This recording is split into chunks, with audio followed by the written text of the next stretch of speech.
The cold April rain hammered against the restaurant's glass doors as I stood frozen in the archway, my entire world collapsing in the span of a heartbeat.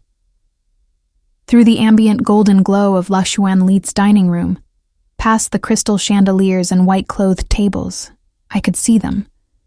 Julian. My Julian. Or the man I'd believed was mine for 3 years.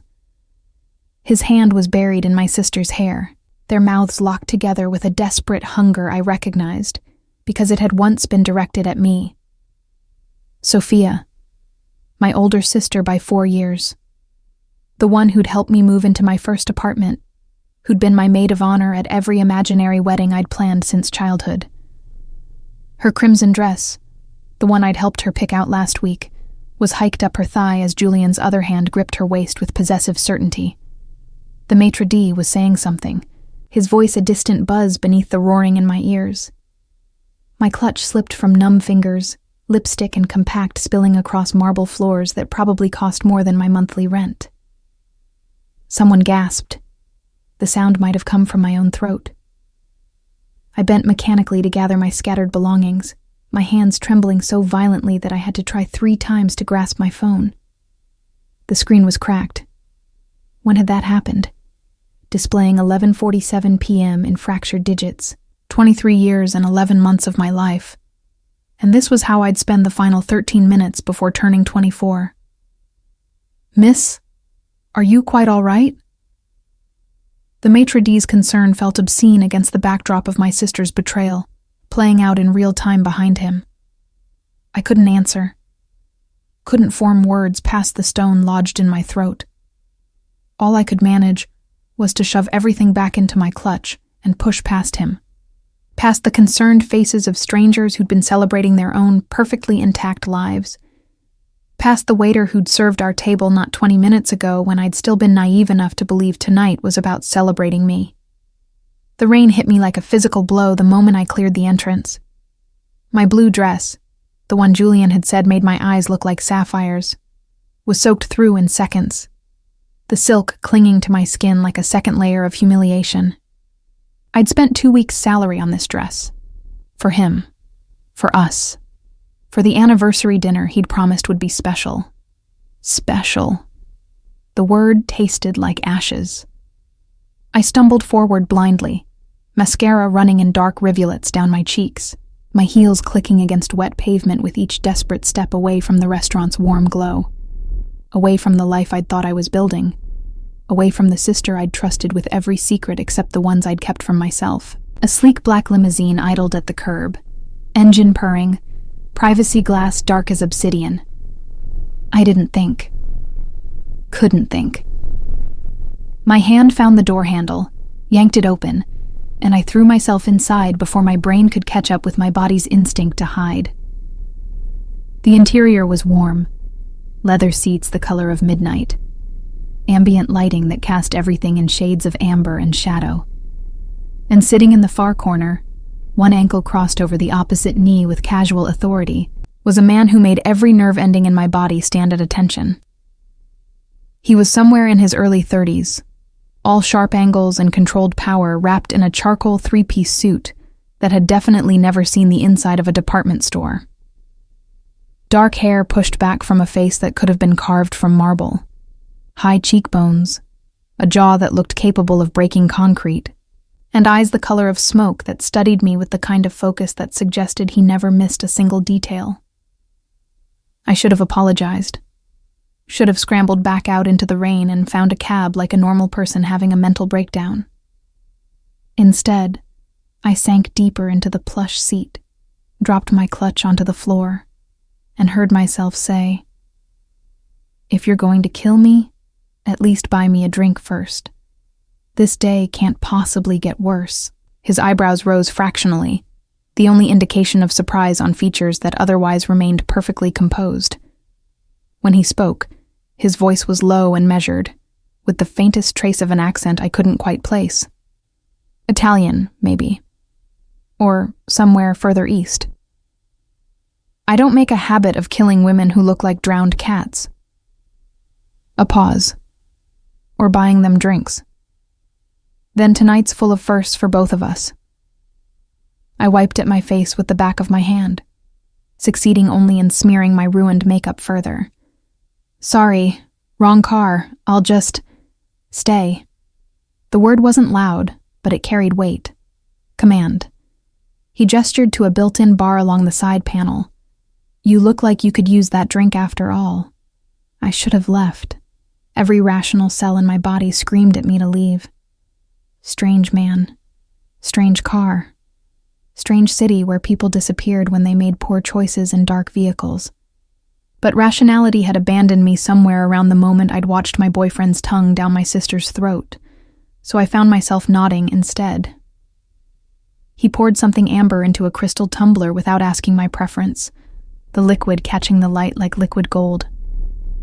When he handed it to me, our fingers brushed. His warm despite the rain, mine ice cold despite the car's heating. Bourbon, he said, 25 years old. Drink it slowly.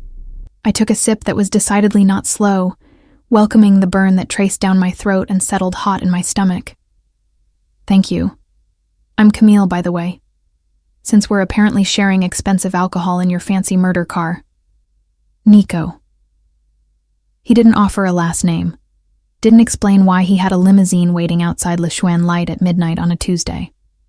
Just watched me with those unreadable gray eyes while I took another sip and tried to decide if the warmth in my chest was the bourbon or the first spark of something that felt dangerously close to interest. So, I settled back against the leather, my dress squelching embarrassingly. Are you a serial killer? A businessman with questionable morals? Or just someone who enjoys picking up hysterical women in the rain? None of the above. His mouth quirked at one corner. Not quite a smile, but close. Though I've been accused of all three at various points. That's not reassuring. I wasn't trying to be reassuring. We stared at each other across the car's dim interior, some strange current passing between us that I was too emotionally exhausted to analyze. He should have been intimidating. Everything about him screamed danger. From the way he held himself with predatory stillness, to the expensive watch on his wrist that probably cost more than my year's salary, to the barely concealed bulk under his jacket that could only be one thing. But I'd just had my heart ripped out and stomped on by the two people I'd trusted most in the world. What was one more bad decision on a night already dedicated to destruction? My boyfriend was kissing my sister, I heard myself say, the words spilling out before I could stop them. In the restaurant I just ran from. We were supposed to be celebrating my birthday. Tomorrow. Technically today now, I guess. 24 years of existence, and this is what I get. Nico's expression didn't change, but something shifted in the quality of his attention. Older or younger sister? Older, by 4 years. She's always been the successful one, the beautiful one, the one our parents actually approved of. I laughed, the sound brittle even to my own ears. Guess she decided she wanted my mediocre boyfriend too. Complete the set. His loss. Nico refilled my glass without asking. And your sister's too. Betrayal by blood is the worst kind. There was something in his tone that suggested he spoke from experience, but I didn't push. We were strangers sharing bourbon in a limousine while rain drummed against the roof. Deep conversations about family trauma could wait for. Never, probably. This was a moment out of time, a strange interlude between the life I'd thought I had and whatever came next. So what brings you to La Chuen Light at midnight? I asked, desperate to talk about anything other than Julian and Sophia. Business? Pleasure? Assassination? Dinner meeting that ran late. He gestured vaguely toward the restaurant. My associates have a fondness for theatrical venues. Associates. I savored the word. Is that code for something? Everything's code for something. He took a sip from his own glass, the first I'd seen him drink. The question is whether you really want to know the translation. I considered this, weighing curiosity against self-preservation. The smart choice would be to finish my drink, thank him for the unexpected kindness, and find my way home to begin the process of dismantling a 3-year relationship via angry texts and burned photos. But I'd spent my entire life making smart choices, following the rules. Being good, sweet Camille who never caused problems, never made waves, never did anything that might disappoint the people she loved. And where had that gotten me? Soaking wet in a stranger's car, alone on my birthday while the man I'd been planning a future with was probably still pawing at my sister in the restaurant's coat check. You know what? I don't care about translations tonight. I drained my glass and held it out for another refill. Tell me something true instead. Something real that has nothing to do with business or associates or whatever carefully constructed image you show the world. Nico studied me for a long moment, those smoke-gray eyes seeing far more than I was comfortable with. Then, surprisingly, he obliged. I hate restaurants like Le Chouin Light. Too much pretense. Too many people performing their wealth for an audience that doesn't actually care. He poured us both another measure. Give me a quiet corner table at a family-owned place in Little Italy over crystal chandeliers any day. See? Was that so hard? I smiled, despite everything. A real smile that felt strange on my face after the past hour. My turn. I work as a junior copywriter at a marketing firm. I write taglines for products I can't afford to buy, and I've been doing it for 3 years even though I wanted to be a novelist. Why didn't you? The question was simple, but answering it felt like exposing something raw. Because being a novelist doesn't pay the bills. Because my parents spent my college fund on Sophia's medical school, and I had to work my way through state university.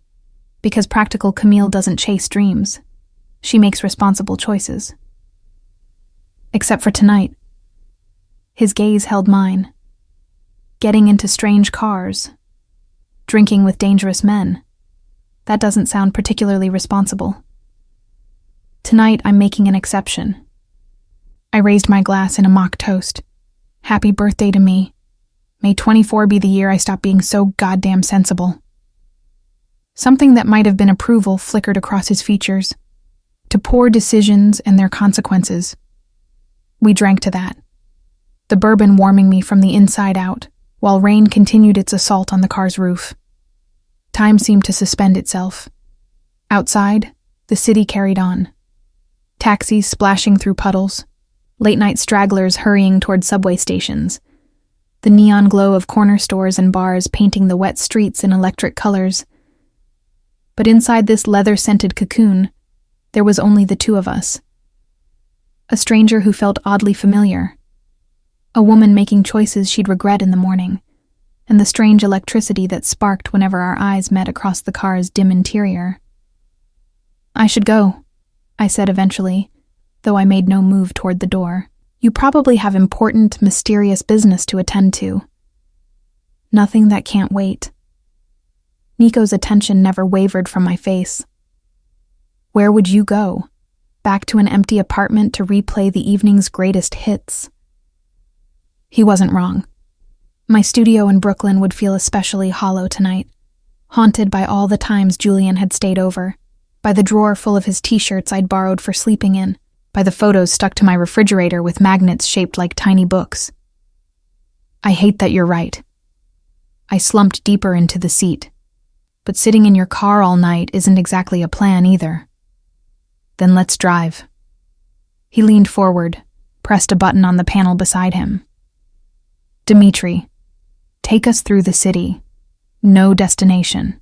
Just drive. A voice crackled through the intercom, older, accented, vaguely amused. As you wish, boss. The limousine pulled smoothly into traffic, and I watched Manhattan slide past the tinted windows like a fever dream. We talked about everything and nothing. He told me about growing up in a neighborhood where family meant more than blood, where loyalty was currency and betrayal bought a one-way ticket to the bottom of the East River. I told him about my childhood in suburban Connecticut, about parents who'd always preferred my sister's achievements to my quiet creativity, about the moment I'd decided New York was the only place I'd ever belong. We didn't exchange last names. Didn't discuss what he did for a living beyond vague references to business. Didn't acknowledge the way the air between us grew heavier with each passing mile, charged with the kind of tension that suggested this night could go in directions I hadn't anticipated when I'd fled into his car. Somewhere around 3 a.m., as we crossed the Brooklyn Bridge with the city glittering behind us like scattered diamonds, Nico reached across the space separating us and brushed a strand of still damp hair from my face. "You should know something, Camille." His voice was low, intimate in the way that made my breath catch. "I don't do this. Pick up women, share my bourbon, spend hours driving in circles because someone looked like they needed a distraction from their own life. Why am I different? I don't know yet." His fingers lingered against my cheek, thumb tracing the line of my jaw with unexpected gentleness. "But I intend to find out." When he finally asked for my address, the sky was beginning to lighten with the first hints of dawn. The rain had stopped sometime during our circuit of the 5 boroughs, leaving the streets gleaming and clean-washed in the early morning quiet. The limousine pulled up outside my building, a converted brownstone in Prospect Heights that I shared with 3 other tenants who probably wouldn't believe this story if I told them, which I wouldn't. Some things were meant to stay locked in the space between midnight and dawn. "Thank you," I said, gathering my clutch and what remained of my dignity. "For the drink, and the distraction, and for not being an actual serial killer. The night's still young." But he smiled when he said it, a real smile that transformed his face from intimidating to devastating. "Happy birthday, Camille." I stepped out into the cool morning air, my dress dry now but hopelessly wrinkled, my makeup undoubtedly a disaster, my heart somehow lighter than it had been when this night began. I was halfway to my building's entrance when his voice stopped me. "Camille." I turned. Nico stood beside the open car door, backlit by the interior's ambient glow, looking like something out of a dream I'd wake from and question. "This doesn't have to be the end of our poor decisions." He pulled a business card from his jacket pocket, held it out. "If you decide 24 is indeed the year for terrible choices, call me." I took the card, our fingers brushing again with that same electric current. Thick cardstock, embossed lettering that simply read Nico, and a phone number. No company name, no title, no explanation. "What if I'm not brave enough?" I asked. His smile turned knowing. "You got into my car tonight. You're braver than you think." Then he was gone, the limousine pulling away from the curb and disappearing into the strengthening morning light, leaving me standing on wet pavement with a business card that felt like a loaded weapon in my hand. I climbed the 4 flights to my apartment, let myself in, and immediately caught sight of my reflection in the hall mirror. I looked like exactly what I was, a woman who'd spent the night having an adventure that responsible Camille would never have allowed. My hair was a disaster. My dress was ruined. My eyes were still red-rimmed from crying over a man who wasn't worth a single tear. But I was smiling. I slipped Nico's card into the frame of my mirror, next to a photo of me and Sophia taken last Christmas, back when I'd still believed I had a sister I could trust. The juxtaposition felt significant somehow. The past and whatever came next, separated by a piece of cardstock and the decision I still hadn't made. My phone buzzed with messages I'd been ignoring all night. Julian's name dominated the screen. 15 texts, 7 missed calls. Each notification a reminder of the life I'd walked away from in that restaurant. I deleted them all without reading a single word. Then I texted my boss that I was taking a sick day, the first one I'd used in 3 years, and fell into bed still wearing my ruined blue dress, Nico's bourbon warm in my veins, and his final words echoing in my head. "You're braver than you think." Maybe I was. Or maybe I was just finally tired enough of being careful to find out what happened when sweet, sensible Camille made choices that had nothing to do with responsibility, and everything to do with the spark of something dangerous I'd felt in a stranger's car. The business card stayed in my mirror frame for 3 days before I found the courage to use it. But when I finally did, it changed absolutely everything. I stared at Nico's business card for 72 hours before my fingers finally dialed the number. 3 days of deleting Julian's increasingly desperate messages, ignoring Sophia's calls that went straight to voicemail, and pretending to my concerned coworkers that I was simply dealing with a spring cold rather than the implosion of my entire personal life. Thursday evening found me sitting cross-legged on my apartment floor, surrounded by takeout containers and the remnants of what I was calling my post-betrayal processing phase. My phone felt heavy in my hand as I pressed the final digit and brought it to my ear. He answered on the second ring. I was beginning to think you'd lost your nerve. No greeting. No pretense of not knowing who was calling. Just that low, measured voice that had occupied far too much of my mental real estate since our midnight drive through the city. I don't have your number saved, I said, aiming for casual and landing somewhere near breathless. How did you know it was me? I have your number saved. A pause that felt weighted. Among other things, something in his tone made my pulse quicken. What other things? Your address, your workplace, the fact that you take your coffee with 2 sugars and cream from the cart on the corner of 42nd and Madison every morning at 8:15. His delivery was matter of fact, as though surveillance was simply good manners. Should I continue? I should have been terrified. Should have hung up immediately and blocked his number and possibly filed a restraining order. Instead, I found myself asking, how long have you been watching me? Since approximately 6 hours after you left my car. No apology, no explanation beyond the simple statement of fact. I told you I intended to find out why you were different. I'm thorough in my research. Research? I laughed, the sound slightly unhinged even to my own ears. Is that what we're calling stalking now? Stalking implies malicious intent. I simply wanted to ensure you were safe. A beat of silence, and that you weren't going to make the mistake of forgiving that worthless bastard who didn't deserve you in the first place. My breath caught. You know about Julian? I know about everything, Camille. Your sister Sophia is a resident at Mount Sinai. Your boyfriend, ex-boyfriend, works at his father's investment firm and has been sleeping with her for approximately 4 months. His voice hardened almost imperceptibly. They've been meeting at the Carlisle Hotel every Tuesday and Thursday afternoon. Room 412. Always charged to his corporate card. The clinical precision of the details felt like individual knife wounds. 4 months. While I'd been planning our future, picking out potential engagement rings during my lunch breaks, imagining what our children might look like. 4 months of lies and deception and Thursday afternoons that Julian had claimed were client meetings. Why are you telling me this?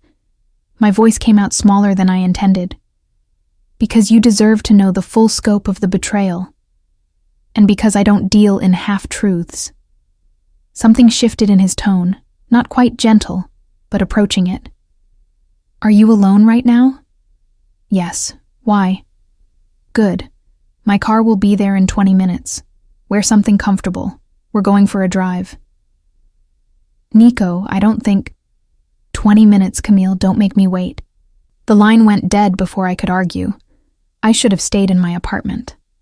Should have ignored the command in his voice and the dangerous flutter in my chest that had nothing to do with fear and everything to do with the memory of gray eyes studying me like I was a puzzle worth solving. Instead, I found myself changing out of my ratty sweatpants into jeans and a soft sweater, running a brush through my hair that I hadn't washed in 2 days, and applying just enough makeup to look like I hadn't been crying into Thai food for the past 72 hours. Exactly 20 minutes later, my phone buzzed with a text from an unknown number. Outside. The same black limousine idled at the curb, exhaust rising in the cool evening air. But this time when I slid inside, Nico wasn't alone. A woman sat beside him, early 40s, sharp-featured, with dark hair pulled into an elegant chignon, and eyes that assessed me with the kind of precision I associated with high-stakes poker players. She wore a charcoal pantsuit that probably cost more than my monthly rent, and her smile didn't quite reach those calculating eyes. Camille? Nico's greeting was warm, but his body language remained formal in the presence of his companion. This is Elena, my attorney. I settled into the seat across from them, suddenly feeling underdressed and out of my depth. Your attorney? Right. Do I need a lawyer for this drive? Not for the drive. Elena's voice carried a faint accent. Eastern European, maybe Russian. But possibly for what comes after. Nico shot her a look that might have intimidated someone less confident, but Elena merely raised one perfectly sculpted eyebrow and opened a slim leather portfolio on her lap. I've had Elena compile some information that might interest you, Nico said, his attention returning to me. Regarding your sister and Julian's activities over the past 4 months.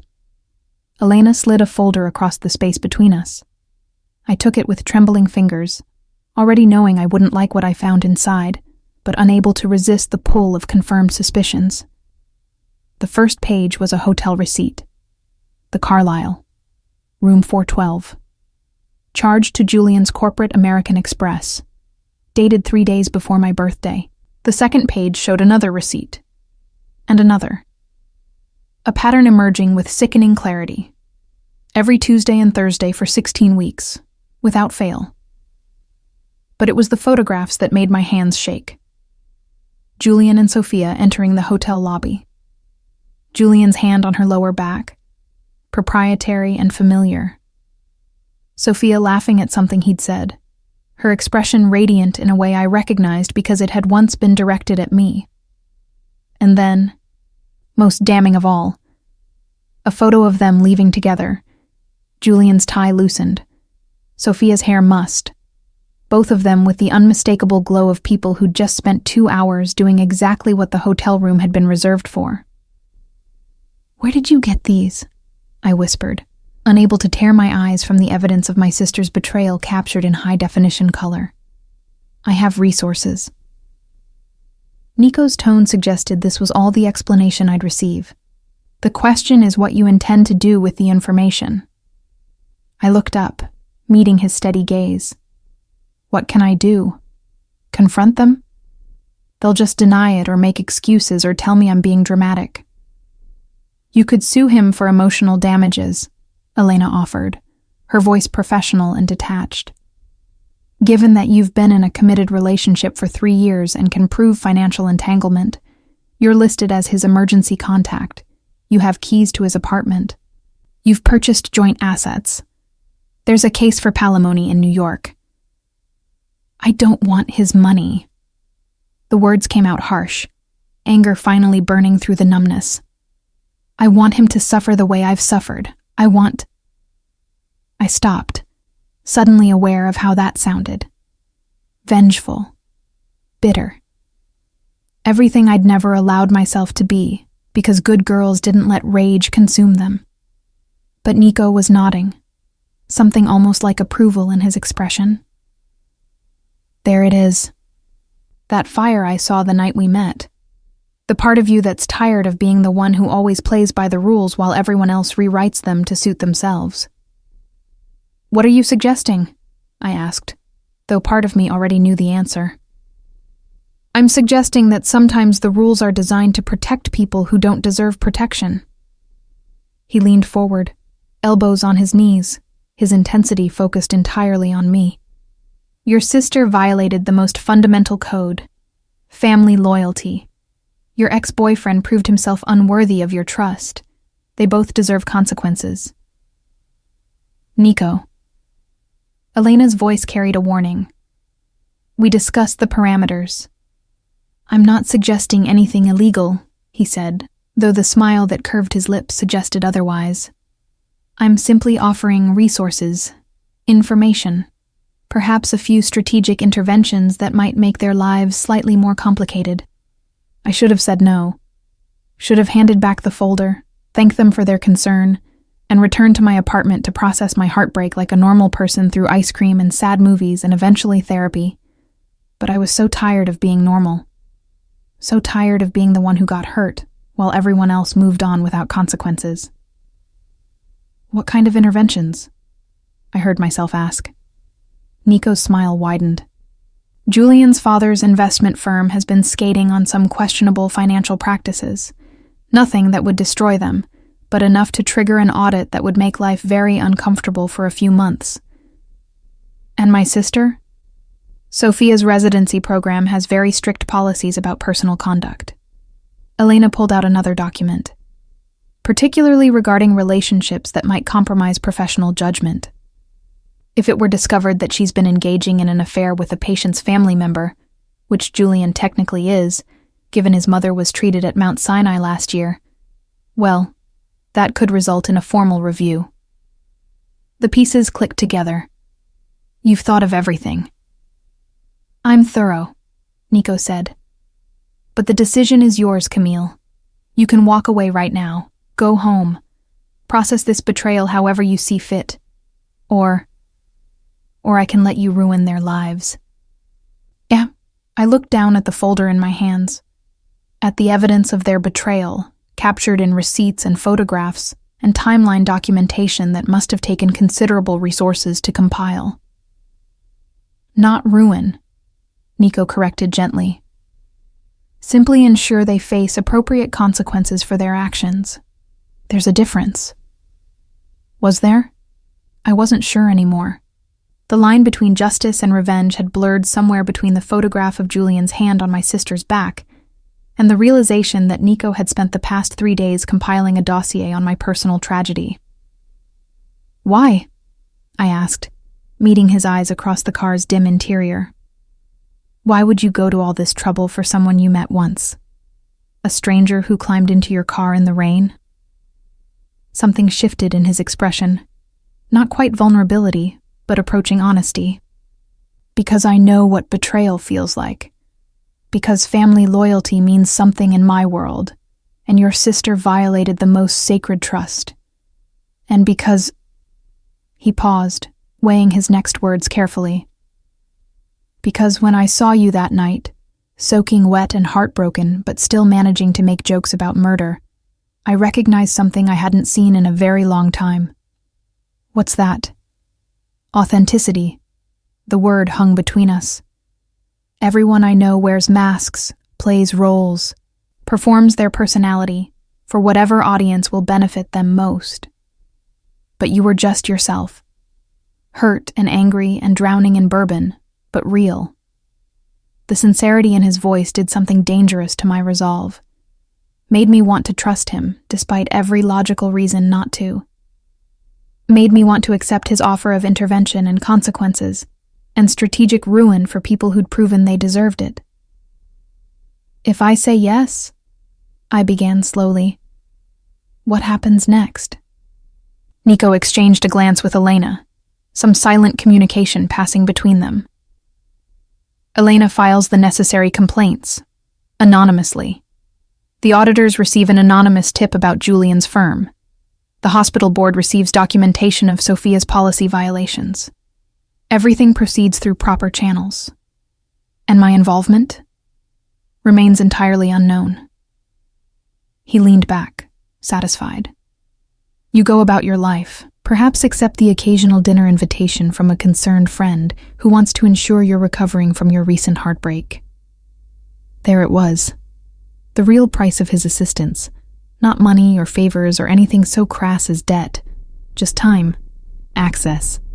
The opportunity to continue whatever this dangerous attraction was that had started in a rain-soaked limousine and hadn't faded despite 72 hours of radio silence. I should have recognized it for what it was. Manipulation wrapped in charm and concern. But the rational part of my brain that usually guided my decisions had been drowned somewhere between Julian's betrayal and Nico's offer of consequence. Dinner, I repeated. That's all you want? His smile was slow and knowing. For now. I closed the folder, my decision crystallizing. Do it. Whatever interventions you think are appropriate. I want them to know what it feels like when your world falls apart because of someone else's selfishness. Consider it done. Nico pulled out his phone, typed something quickly, then returned his attention to me. The wheels are already in motion. By Monday morning, both Julian and Sophia will have significantly bigger problems than their guilty consciences. Elena gathered her portfolio and the folder of evidence with efficient movements. I'll handle the filings tomorrow. Camille, if you need anything, legal advice, documentation, a restraining order, my number is in the folder. Don't hesitate to use it.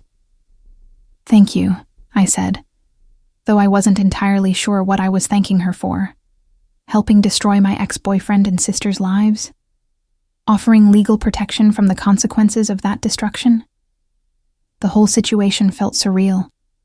The limousine pulled to a stop, and I realized we'd been driving the entire conversation. Elena's presence requiring the formality of movement rather than the intimate stillness of that first night. This is my office, Nico explained, as Elena exited smoothly. I have some business to attend to, but Dimitri will take you home. Unless... He let the word hang. Unless you'd like to wait. Have a drink while I finish. Let me buy you actual dinner instead of just promising it. Every self-preservation instinct I possessed screamed at me to go home. To put distance between myself and this man who'd compiled surveillance on my life and was now offering to orchestrate revenge on my behalf. To recognize the danger in gray eyes that saw too much and offered solutions that came with unspoken prices. But I was done listening to self-preservation. Done being careful. Done being the good girl who everyone took advantage of because they knew sweet Camille would never push back. I'll wait, I said. Nico's smile was worth every terrible decision I'd made that led to this moment. Good. Dimitri will show you to my office. Help yourself to anything in the bar. I'll be an hour. 2 at most. He exited the limousine with fluid grace, and I followed, stepping out onto a street I didn't recognize in a neighborhood that definitely wasn't mine. The building before us was understated. Red brick, maybe 6 stories, with windows that revealed nothing of what transpired inside. Dimitri appeared at my elbow. Older than I'd expected, maybe 60, with the bearing of someone who'd seen everything twice and been impressed by none of it. This way, Miss Camille. He led me through an entrance that required both a key card and a numeric code into an elevator with polished brass fixtures and no visible buttons. We rose smoothly, stopping at what I assumed was the top floor, based on the slight pressure change in my ears. The office that Dimitri ushered me into was nothing like I'd expected. No cold minimalism or aggressive displays of wealth. Instead, I found myself in a space that felt almost library-like. Floor-to-ceiling bookshelves, leather furniture worn soft with use, and windows that overlook the city with panoramic disregard for privacy. Mr. Nico will join you shortly, Dimitri said, his accent thickening the words. Please, make yourself comfortable. Then I was alone in Nico's private space, surrounded by the accumulated evidence of a life I knew nothing about. I gravitated toward the bookshelves, curious about what a man like him chose to read. The collection was eclectic. Philosophy next to pulp fiction, business strategy beside poetry, everything from Machiavelli to Garcia Marquez represented in worn spines that suggested actual reading rather than decorator placement. A photograph on his desk caught my attention. Nico, maybe 10 years younger, with his arm around an older man who shared his features but wore them with the softness of age. Both were laughing at something beyond the camera's frame, genuine joy evident in the unguarded moment. My father. Nico's voice came from the doorway, making me jump. 3 months before he died. I turned to find him watching me with an expression I couldn't decipher. I'm sorry. I didn't mean to snoop. You're curious. I would be too. He moved into the room, shrugging off his jacket and draping it over a chair. Beneath, his shirt was charcoal gray, the first 2 buttons undone, sleeves rolled to his elbows in a way that suggested the meeting hadn't gone entirely smoothly. My business concluded faster than expected. Are you hungry? Starving, I admitted. I haven't really eaten anything substantial since Tuesday night, he finished. I know. The takeout containers in your apartment suggested a diet consisting primarily of pad thai and self-pity. I should have been angry at the invasion of privacy. Instead, I found myself laughing. You really do know everything, don't you? Not everything. He moved to the bar, selecting a bottle of wine and 2 glasses with practiced efficiency. I don't know why you chose marketing over writing. I don't know what you're afraid of beyond the obvious. I don't know what you taste like, or what sounds you make when you're not trying to be quiet. The shift in his tone, from casual to intimate, made heat pool low in my stomach. Those seem like oddly specific gaps in your research. Some things can't be discovered through observation. He handed me a glass of wine, his fingers brushing mine with what felt like deliberate intent. They require participation. We stood close enough that I could see the flecks of darker gray in his eyes, could smell whatever cologne he wore that reminded me of cedar and smoke and something indefinably masculine. Close enough that when he reached up to tuck a strand of hair behind my ear, a gesture that was becoming familiar, I could feel the warmth of his skin. Nico. My voice came out breathier than intended. What are we doing? Having dinner, he said, but his eyes suggested something more. Getting to know each other, exploring the possibilities of very poor decisions made by people who should know better. And if I'm not ready for possibilities? Even as I asked, I was leaning into his touch, my body betraying my words. Then we have dinner. Talk. I take you home. His thumb traced my jawline with devastating gentleness. I'm patient, Camille. I can wait for you to be ready, but something in his eyes suggested his patience had limits, that beneath the careful control was something hungry and demanding that wouldn't wait forever. The sound of my phone buzzing shattered the moment. I stepped back, fishing it from my pocket with trembling hands. Julian's name flashed across the screen, his 15th attempt to reach me since Tuesday night. Before I could decline the call, Nico plucked the phone from my hand, answered it, and brought it to his ear. Stop calling her, he said, his voice pleasant, but edged with something that made my spine straighten. She's not interested in your excuses or your apologies. Move on. I couldn't hear Julian's response, but Nico's expression suggested it was both predictable and pathetic. Who am I? Nico's smile was all teeth. Let's just say I'm someone who doesn't appreciate men who waste my time with their weakness. Lose this number. He ended the call, silenced my phone completely, and set it aside with the kind of finality that suggested the decision was made. That was... I started. Necessary, he finished. You would have answered eventually, made excuses for why you couldn't talk, been polite even though he deserves nothing from you.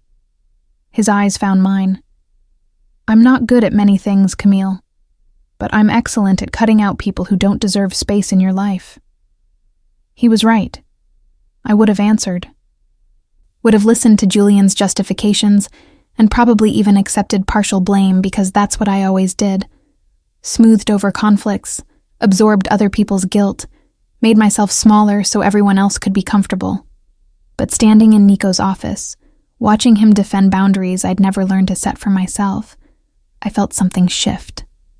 Not just in how I saw him, but in how I saw myself. The version of Camille who'd climbed into his car on Tuesday night, reckless and rain-soaked and tired of being careful, wasn't an aberration. She was a possibility, a future I could choose if I was brave enough. Thank you, I said softly. For that. For all of this. For seeing that I needed consequences even when I couldn't ask for them myself.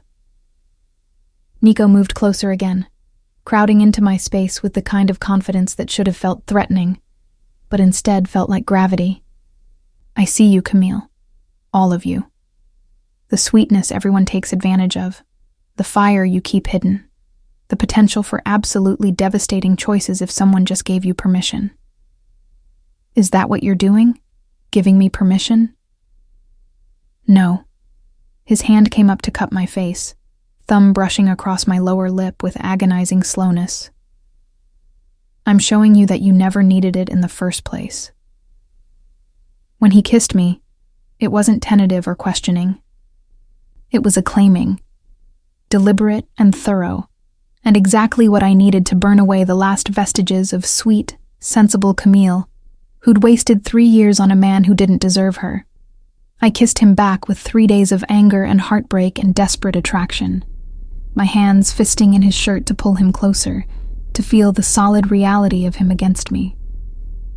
He made a sound low in his throat that sent electricity down my spine, one hand sliding into my hair while the other settled at my waist with possessive certainty. When we finally broke apart, both breathing hard, his smile was pure satisfaction. There she is, the woman who got into my car and demanded I kill her after buying her a drink. She might be making another terrible decision, I whispered against his mouth. Good. He kissed me again, shorter, but no less intense. I'm counting on it. Dinner was forgotten. The wine sat untouched. By the time Dimitri drove me home in the early hours of Friday morning, I'd made enough terrible decisions to last a lifetime, and I couldn't wait to make more. I woke Saturday morning to 3 things: a pounding headache, 15 texts from a number I didn't recognize, and the slowly dawning realization that I'd spent most of Friday night in Nico's office doing things that definitely didn't qualify as getting to know each other in any conventional sense. The texts were all from Elena. Audit request filed with the SEC. Expect news Monday or Tuesday. Hospital Compliance Board received anonymous documentation. Review process initiated. Also, Nico asked me to remind you that dinner is at 7. Dress code. Whatever makes you feel dangerous. And I stared at that last message, my brain struggling to process the whiplash between professional revenge coordination and what sounded suspiciously like a date. A date with the man whose desk I'd been thoroughly acquainted with approximately 8 hours ago. My phone buzzed again. This time, Nico. Dimitri will pick you up at 6:30. Wear the blue dress, the one from Tuesday night. I've been thinking about taking it off you properly. Heat flooded through me that had nothing to do with my hangover, and everything to do with the memory of his hands, his mouth, the way he'd murmured my name like a prayer and a curse, while my world narrowed to just the 2 of us and the scratch of leather beneath my skin. I should have been horrified, should have recognized this for what it was. A rebound situation spiraling into dangerous territory with a man who coordinated revenge plots and commanded people's lives with casual authority. Instead, I found myself texting back, "The blue dress is ruined. You'll have to settle for imagination." His response was immediate. "I have excellent imagination, but I prefer reality. Buy a new one. My account at Bergdorf's. Ask for Michelle. She's expecting you." I stared at the message, fingers hovering over the keyboard. Accepting clothes felt like crossing some invisible line. From casual, whatever this was, into something with unspoken obligations and power dynamics I wasn't equipped to navigate. But then I thought about Julian, who'd bought me exactly 2 pieces of jewelry in 3 years, both for birthdays, both clearly selected by a store assistant because he couldn't be bothered to remember if I preferred silver or gold. I thought about Sophia, who'd always looked at my thrift store finds with barely concealed disdain, as if my inability to afford designer labels was a personal failure, rather than a simple fact of my salary. "What's the address?" I typed before I could reconsider. Michelle at Bergdorf's turned out to be a woman in her 50s with silver hair and the kind of effortless elegance I'd only seen in magazines. She greeted me by name the moment I walked into the personal shopping suite, as though women showing up with instructions to buy a blue dress on someone else's account was perfectly normal. "Mr. Nico called ahead," she explained, leading me to a private fitting room where several dresses were already waiting. "He mentioned you needed something that made you feel dangerous. I've pulled a few options." The dresses were all blue, ranging from navy to midnight to a sapphire so deep it was almost black. But it was the last one that made me stop breathing. Silk that caught the light like water, with a neckline that dipped just enough to suggest possibilities without confirming them, and a hemline that would hit mid-thigh on my legs. "That one," Michelle said with satisfaction. "I thought so the moment I saw it. Would you like to try it on? Or shall I have it wrapped?" "Try it," I said, already reaching for the zipper on my jeans. The dress fit like it had been made for me, highlighting curves I usually hid under oversized sweaters, making my legs look longer than they had any right to be, and generally transforming me from junior copywriter who lives on takeout to woman who might actually belong in Nico's world. "Perfect," Michelle declared. "Shoes?" An hour later, I left Bergdorf's with 3 shopping bags containing not just the dress, but also heels that cost more than my laptop, matching lingerie that Michelle had insisted was essential for the right silhouette, and a silk clutch that was apparently necessary because my usual canvas tote wouldn't complement the aesthetic. I didn't ask the total. Didn't want to know how much Nico had just spent on making sure I looked the part for whatever dinner he'd planned. The deliberate avoidance of that information felt like its own kind of submission, accepting that in his world, money wasn't something to be discussed or worried about, just a tool for achieving desired outcomes. By 6 o'clock, I was showered, styled, and staring at my reflection with the kind of nervous anticipation I hadn't felt since prom. The woman looking back at me was familiar but transformed. Same green eyes, same features, but somehow sharper, more defined, as though the expensive dress and professional makeup application had revealed something that had always been there, but hidden under layers of carefully maintained mediocrity. My phone buzzed. Dimitri. "Downstairs, Miss Camille." I grabbed the silk clutch, locked my apartment, and descended the 4 flights on shaking legs, each step in the unfamiliar heels requiring concentration I didn't quite possess. The limousine waited, engine purring, door already open. But this time when I slid inside, Nico's reaction made every moment of anticipation worth it. His eyes darkened as they traveled over me with undisguised appreciation. I was right about the blue. You've been right about a lot of things.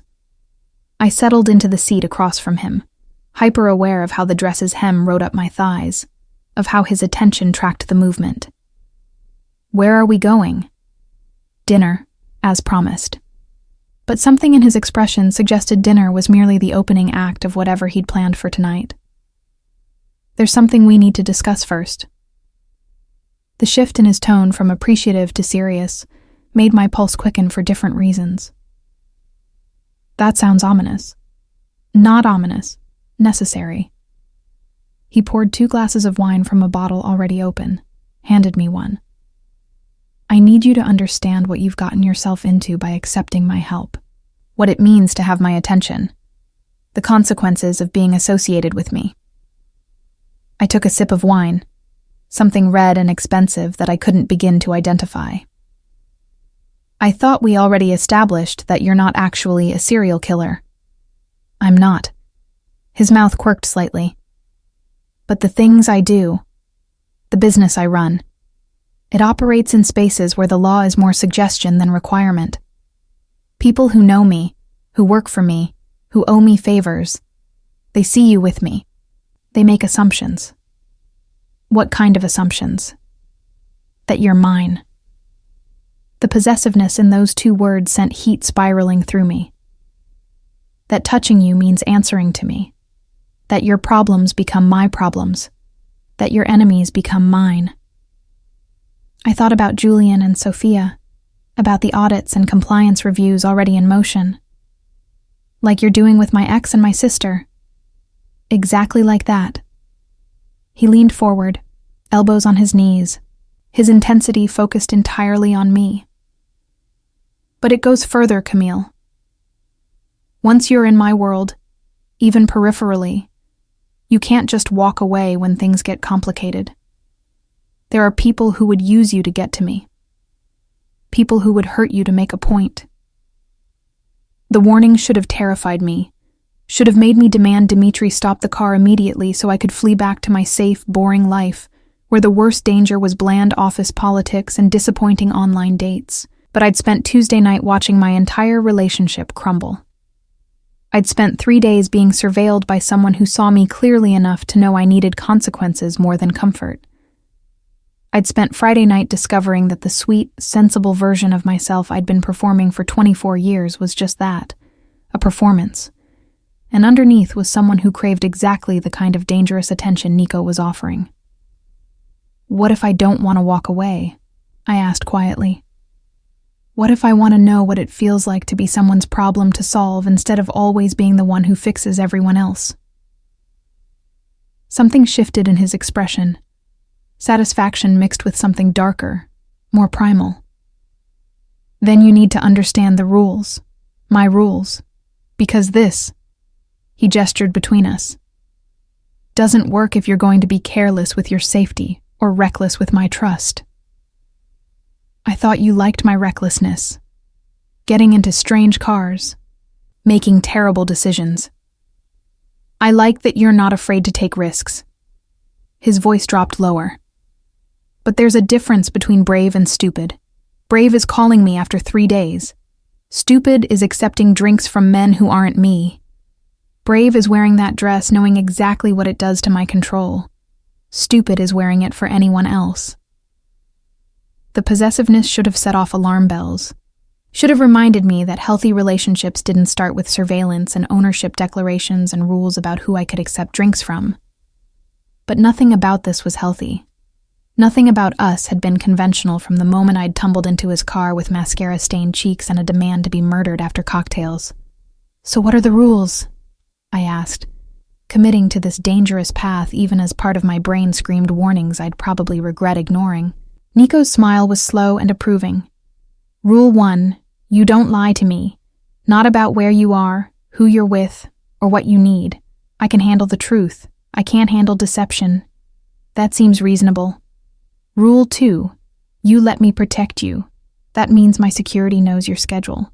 Dimitri drives you when I ask. You don't walk alone in neighborhoods that make me nervous. You accept that your safety is non-negotiable.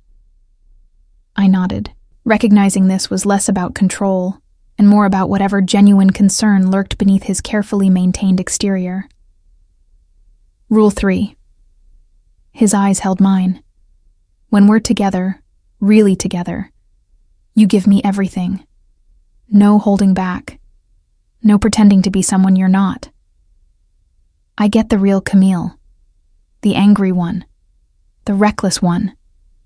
The one who makes me want to ruin every other man who's ever looked at you. My breath caught. And what do I get in return? Protection. Resources. The certainty that when you fall, and you will fall, because everyone does, I'll be there to catch you. He paused. And me. All of me. The parts everyone else is too afraid to get close to. The parts I've never shown anyone, because they see the power and the money, and that's all they want. What makes you think I'm any different? Because you didn't ask what I do for a living. Didn't try to leverage our connection for advancement or access.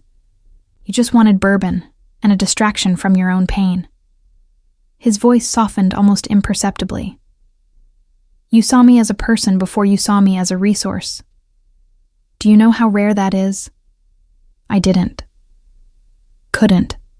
My frame of reference for dangerous men with complicated empires consisted entirely of movies and the man sitting across from me whose knee was now brushing against mine with deliberate pressure. I accept your rules, I said, the words feeling like a leap off a cliff with no certainty of landing safely. With one condition. His eyebrow rose. You're negotiating with me? You said you liked that I wasn't afraid to take risks. I set down my wine glass, leaned forward until we were close enough that I could see his pupils dilate. My condition is that you're honest about what this is. If I'm a distraction, tell me. If I'm a project to fix, tell me.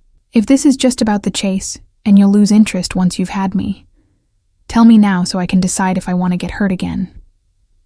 The vulnerability in my voice wasn't strategic, wasn't manipulation.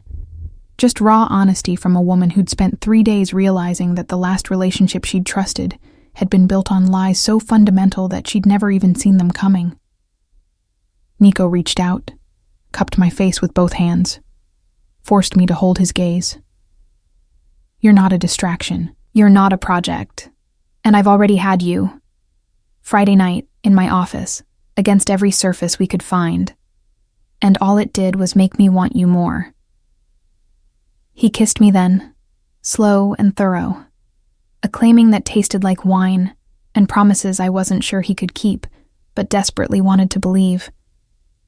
When we broke apart, the limousine had stopped. Through the tinted windows, I could see we'd arrived at a restaurant, small, unmarked, the kind of place you'd only know about if someone told you it existed. "Where are we?" I asked, still breathless from his kiss. "Little Italy. Family-owned place I mentioned that first night." His smile was genuine now, almost boyish. "Best marinara in the city. No crystal chandeliers, no pretense. Just good food, and people who don't ask questions." He helped me out of the car, his hand at the small of my back, as he guided me toward the restaurant's unassuming entrance. A man stood guard outside, heavy-set, with the weathered face of someone who'd seen violence and accepted it as part of the job. He nodded respectfully to Nico, then to me, before opening the door. Inside was warm and noisy. Families crowding around red-checkered tables, the sound of Italian being spoken as fluently as English, and smells that made my stomach remind me I'd barely eaten all day. An older woman in an apron approached immediately, her face lighting up when she saw Nico. "Nico, we weren't expecting you tonight." She kissed both his cheeks, then turned her shrewd gaze on me. "And who is this beautiful girl you've brought to meet Mama Rosa?" "Camille," he said, and something in how he said my name, with pride, with possession, made heat flood through me. "Camille, this is Rosa. She's been feeding me since I was 8 years old and attempting to marry me off to her granddaughter since I was 18. Bah, Juliana is too good for you anyway." But Rosa's smile was affectionate as she led us to a private table in the back corner, half hidden behind a wine rack. "You stay here. I bring you the good stuff. The things we don't put on menus for tourists." She disappeared before I could protest, leaving us alone in our semi-private alcove with wine glasses already being filled by a server who'd appeared silently. "This is your world," I observed, looking around at the casual warmth that was so different from Lasha and Light's manufactured elegance. "This is what you meant about pretense. This is family." Nico's hand found mine across the table. "Real family, not blood. Rosa isn't my actual mother, and I've never met Juliana. But the kind of family you choose, the kind that feeds you and protects you and calls you out when you're being an idiot." "Do they know? About your business?" "They know enough." He didn't elaborate, and I didn't push. Some questions had answers I wasn't ready to hear. The food arrived in courses: antipasto that could have fed 6 people, pasta that made me close my eyes in genuine pleasure, and finally, a tiramisu that Rosa insisted I needed to put some meat on those bones. We talked through it all. About his childhood in Brooklyn, raised by a single father who died when Nico was 22 and left him an empire he hadn't asked for but learned to manage anyway. About my suburban Connecticut upbringing, the parents who'd always preferred Sophia's achievements to my creative aspirations. The moment I'd decided New York was the only place I'd ever truly belonged. "Why marketing instead of writing?" he asked, echoing the question from Friday night. "If you wanted to be a novelist, what stopped you?" I pushed tiramisu around my plate, considering how much honesty this moment deserved. Fear, mostly, of failing. Of proving my parents right that creative work isn't a real career. Of spending years on something that might never be good enough to publish. I met his eyes. It's easier to be mediocre at something safe than risk being terrible at something you actually care about. "That's the stupidest thing you've ever said." His bluntness startled me. You think I built what I have by playing it safe? By settling for mediocrity because the alternative was scary? Your circumstances were probably different. My circumstances were that my father died owing money to people who don't accept "I need time to grieve" as a payment plan. His voice hardened with memory. I was 22, barely out of college. I had a degree in business and a funeral to plan, and men showing up at my door telling me I had 2 weeks to come up with $300,000, or they'd burn down everything my father had built. I stared at him, this glimpse into his past both more and less than I'd imagined. What did you do? I learned the business, fast. Took meetings I wasn't prepared for with men who would have killed me if I'd shown weakness. Made choices that kept me awake for months afterward. He drained his wine glass. But I didn't play it safe, Camille. I couldn't afford to. Neither can you. It's not the same. It's exactly the same. You're afraid of your own potential. Afraid that if you actually try and fail, you'll prove something negative about yourself. So you stay small. Stay safe. Work a job you're overqualified for, and date men who don't deserve you, because at least then, disappointment is expected rather than devastating. The accuracy of his assessment felt like being flayed open. That's not fair. Fair is for people who have the luxury of pretending the world operates on justice and merit. His hand covered mine. You want to know why I'm interested in you? This is why. Because underneath all that fear and careful mediocrity is someone extraordinary. Someone who climbed into my car and demanded murder with her cocktail. Someone who kissed me like she was trying to prove something to herself. Someone who could be absolutely magnificent if she stopped being so terrified of her own power. Tears burned behind my eyes. Not from hurt, but from the uncomfortable recognition of truth. I don't know how to be that person. Yes, you do. His thumb traced circles on my wrist. You were her Friday night. You're being her right now, sitting across from me in that blue dress, making rules and negotiating terms. You just have to stop apologizing for it. Rosa appeared with espresso neither of us had ordered, took one look at my face, and patted my shoulder with maternal authority. This one makes you cry, you tell Rosa. We have ways of handling men who make beautiful girls cry. Happy tears, Mama Rosa, Nico assured her, though his eyes never left mine. I'm just telling her truths she's not used to hearing. Rosa looked skeptical, but left us alone with our espresso and the weight of everything unsaid. We sat in comfortable silence for a while, the restaurant's noise washing over our private corner like waves against shore. Finally, Nico spoke again. I want to show you something. Will you trust me? After everything, the surveillance, the revenge coordination, the intensity of Friday night and tonight's brutal honesty, the question felt almost redundant. I'd already trusted him with more than I'd trusted anyone in years. Yes, I said simply. He settled the bill with a nod to Rosa and led me back to the waiting limousine. But instead of settling inside, he opened the door to the front passenger seat. We're giving Dmitri the night off, he explained. I'm driving. Watching Nico slide behind the wheel of the limousine, jacket off, sleeves rolled up, that focused intensity now directed at navigating city streets, did things to my pulse that probably warranted medical attention. He drove with the same controlled precision he applied to everything else, one hand on the wheel and the other occasionally finding my thigh with possessive casualness. We headed north, leaving Manhattan behind for the Bronx, pulling up eventually outside a building I didn't recognize. Warehouse style, converted to something else, with soft light glowing from high windows. What is this place? I asked, as he helped me out of the car. My other office. He led me to a door that required both a key and a code. The one where I do work that actually matters. Inside was a revelation. Not an office at all, but a community center. Basketball court, computer lab, reading room filled with books, and a kitchen where several teenagers were currently assembled around a table doing what looked like homework. Mr. Nico. A girl, maybe 15, looked up, her face brightening. You're early.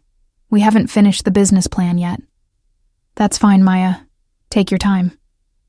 He guided me past the studying teens to a small office at the back. This is what I meant about family, about choosing what matters. The office walls were covered in photos, Nico with kids of all ages, ribbons and awards from various programs, letters from colleges offering scholarships to students who'd come through this center. You run this? I asked, trying to reconcile the man who'd orchestrated revenge plots with the one who apparently funded community programs. I fund it.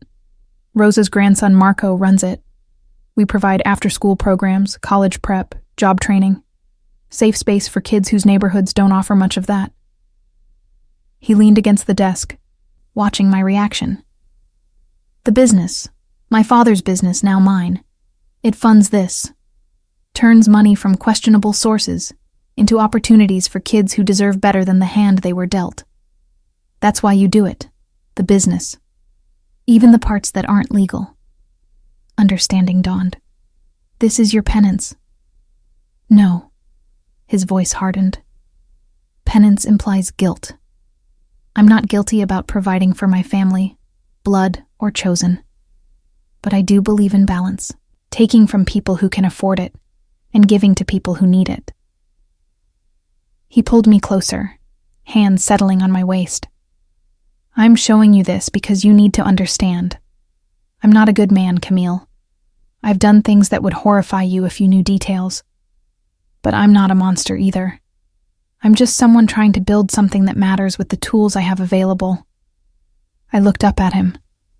This complicated man who defied every category I tried to fit him into. Why tell me any of this? Why not just let me believe you're exactly what you seem? Because you're not a woman who settles for surface. His hands tightened on my waist. And because if you're going to be in my life, really in it, you need to know all of what that means. The good, the bad, the spaces where the line between them gets so blurred it stops mattering. Through the office's window, I could see Maya and her friends still bent over their homework, safe and focused in this space Nico had created. Could see the basketball court, where kids probably burned off energy that might otherwise find destructive outlets. Could see the evidence of hundreds of lives touched by money, earned through methods I didn't want to examine too closely. I don't know what to do with all this information, I admitted. How to reconcile the man who bugs my apartment with the one who funds college scholarships. You don't have to reconcile it. He tilted my chin up, forcing me to meet his eyes. You just have to decide if you can live with it. With me. With all the contradictions and complications. Could I? That was the question that would define everything going forward. Accept Nico as he was. Surveillance and revenge and community centers all tangled together. Or walk away before I got in too deep to climb back out. But looking at him, feeling the solid reality of his hands on my waist and seeing the vulnerability barely hidden beneath his carefully maintained control, I realized the question wasn't whether I could live with his complications. It was whether I wanted to live without them. Take me home, I said quietly. To my apartment. I need to think. Something flickered in his eyes. Disappointment, maybe, or hurt. But he nodded. Of course. The drive back to Brooklyn was quieter than the journey out. Nico's hand stayed on my thigh, thumb tracing absent patterns through the silk of my dress, but he didn't push for conversation. Just let me sit with the weight of everything he'd revealed. When we pulled up outside my building, he came around to open my door, but I stopped him before he could retreat. I'm not saying no, I clarified. I just need time to process what it means to say yes, to all of this, to you. His smile was small but genuine. I can give you time. I'm patient when it matters. How much time? As long as you need. He kissed me then, soft and sweet, and completely at odds with the intensity of everything that had come before. But Camille, while you're deciding, Know that I've already made my choice. I want you in my life. However that looks. Whatever that means. I'm all in. The declaration should have terrified me. Instead, it felt like exactly what I needed to hear. I climbed the 4 flights to my apartment, let myself in, and immediately went to my laptop. For the first time in 3 years, I opened the file I'd titled Novel Draft 1 and started writing. Not about marketing or safe choices or the life I'd been performing. About a woman who got into the wrong car on the worst night of her life and found herself falling for the most dangerous man she'd ever met. About me. About Nico. About the terrifying, exhilarating possibility of choosing something real over something safe. I wrote until sunrise, the words flowing faster than I could type. 3 years of suppressed creativity finally finding an outlet. And when I finally collapsed into bed as Saturday morning light filtered through my windows, I knew I'd already made my decision. I was all in too. Monday morning arrived with the inevitability of consequences. I woke to 17 missed calls from Sophia and a voicemail from Julian that I deleted without listening. Whatever they wanted to say, whatever excuses they'd prepared, I didn't need to hear them. Elena's text came at precisely 8 a.m. SEC audit officially commenced. Julian's firm will receive notification by noon. Hospital compliance review scheduled for Wednesday. You might want to make yourself scarce for family dinner this Sunday. Family dinner. The monthly obligation where my parents spent 2 hours comparing my modest achievements to Sophia's medical career, while Julian smiled supportively, and I pretended not to notice how my sister looked at my boyfriend when she thought no one was watching. Except Julian wasn't my boyfriend anymore.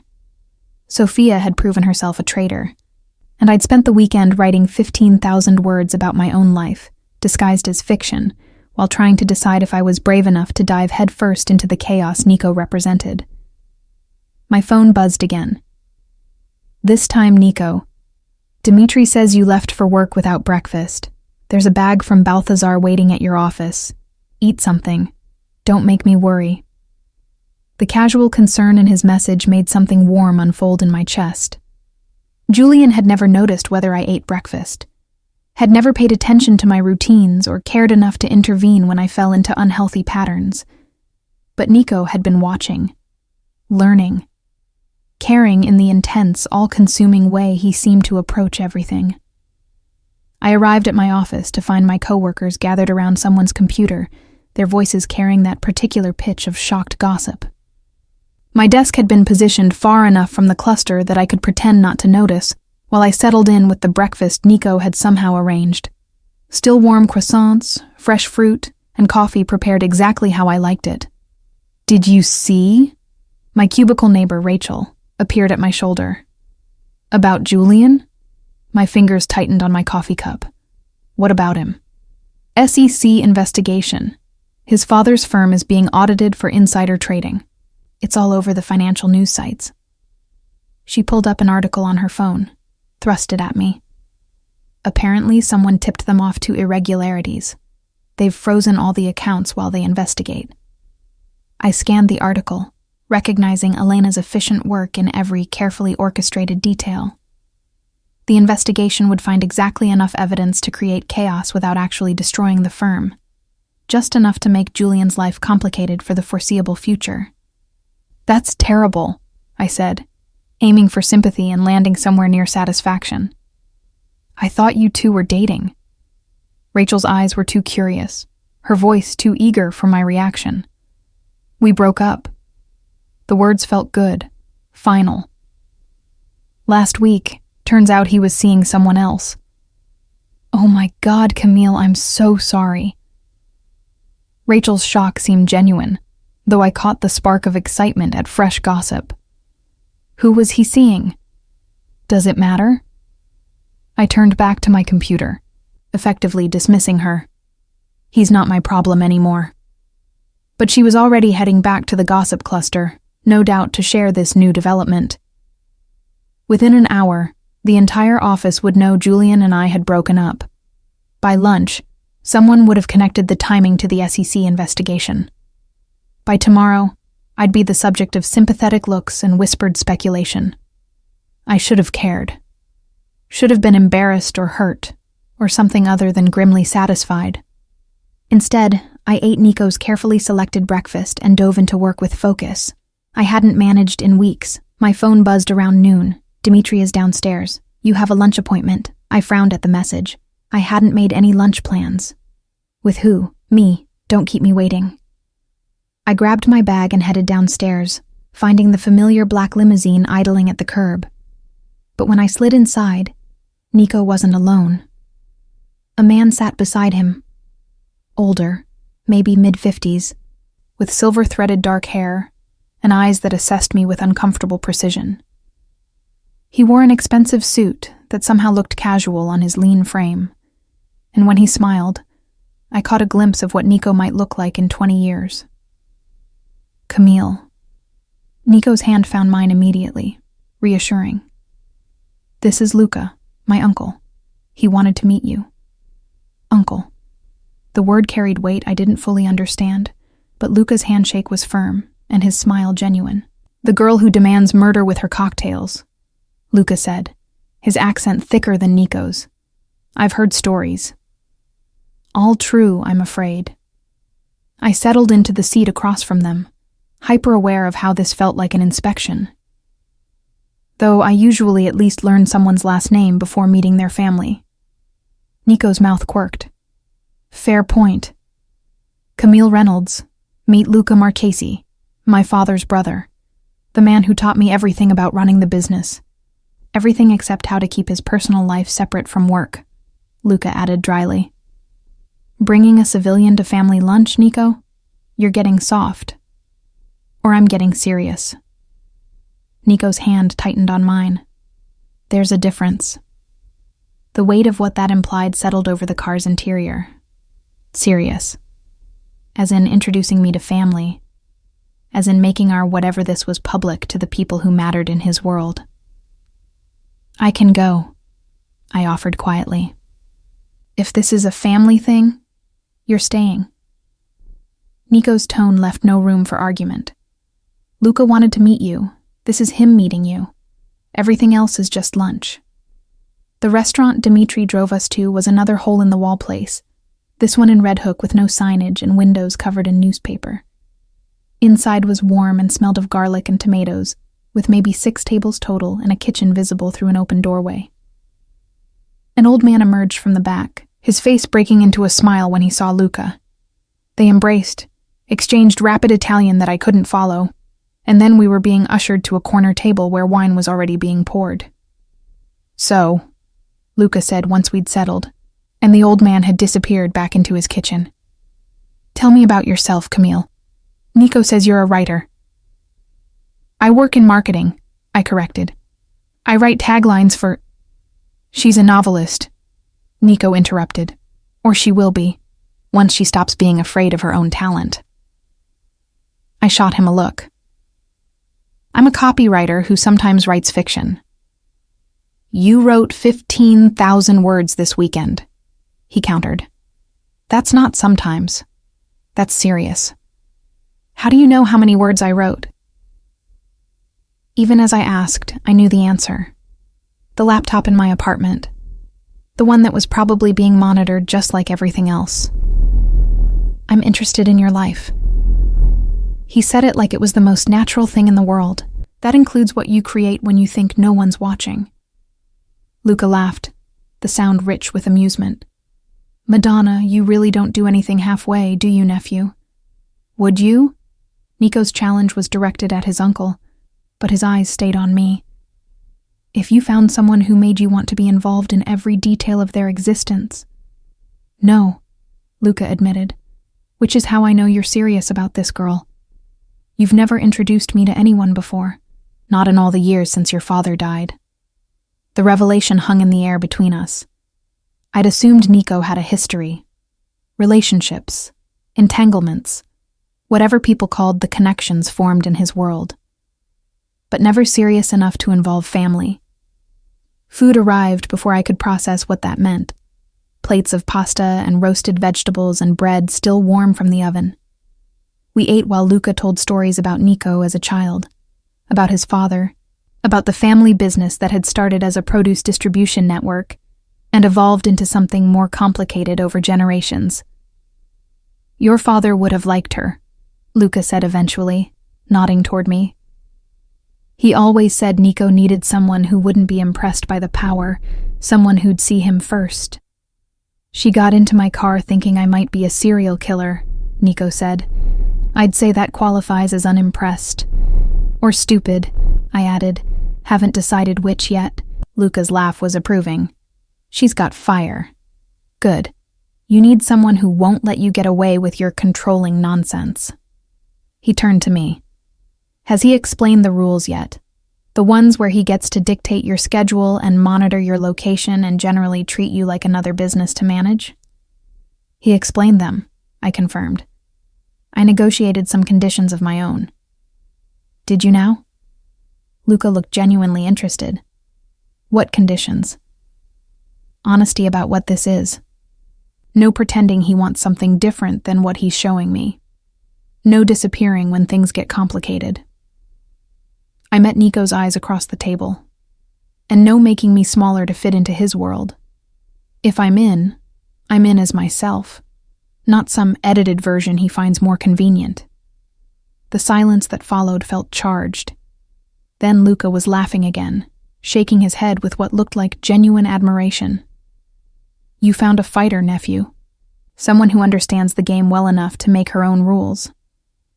He raised his wineglass. "To Camille. May she keep you honest and prevent you from becoming the tyrant your father sometimes was."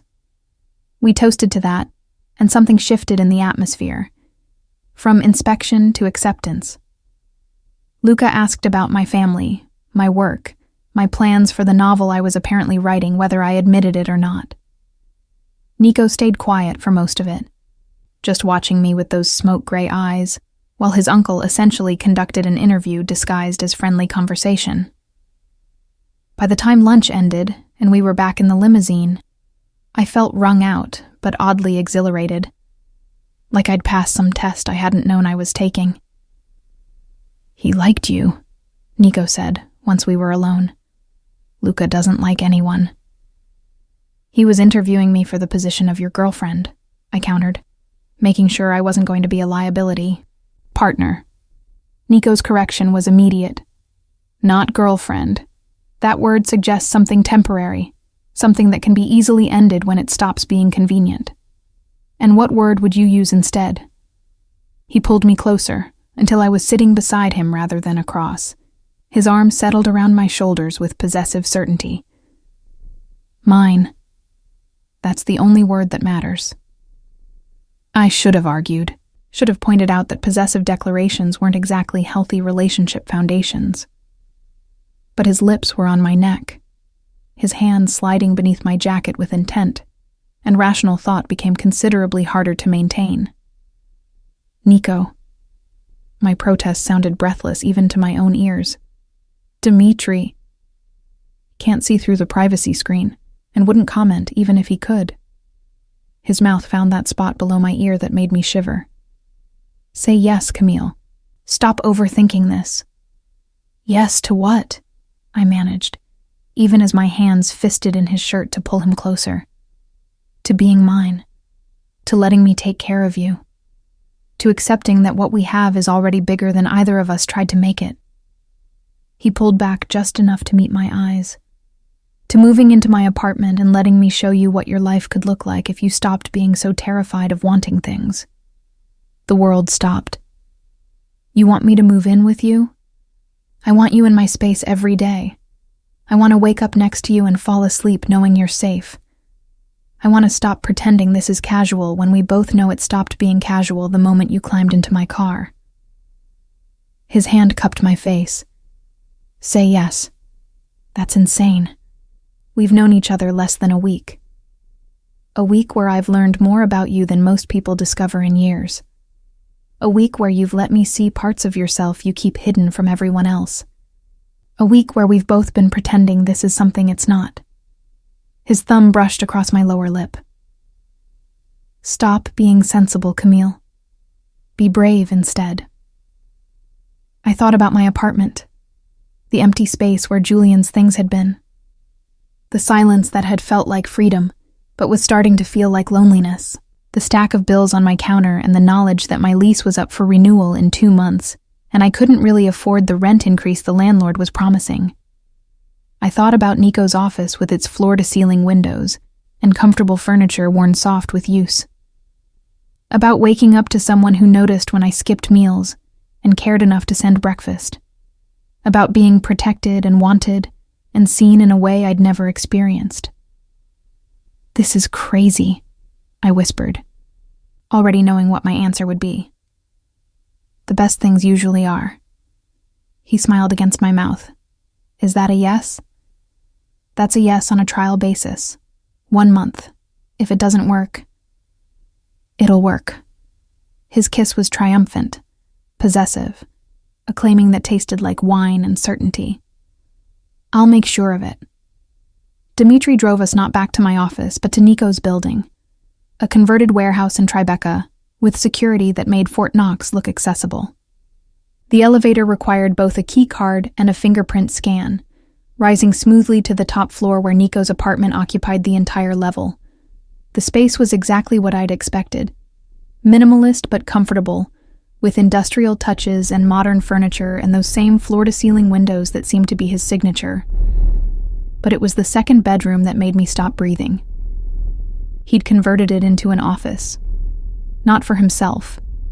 His actual office was across the hall. But for me. There was a desk positioned to catch the afternoon light, bookshelves waiting to be filled, and a laptop that was definitely more expensive than the one I'd been using. "For your novel," he explained, watching my reaction. "You can't write the next great American masterpiece on a machine that's held together with duct tape and prayers." I stared at the space he'd created for me, at the evidence of planning that must have started the moment I'd agreed to try this. Maybe before.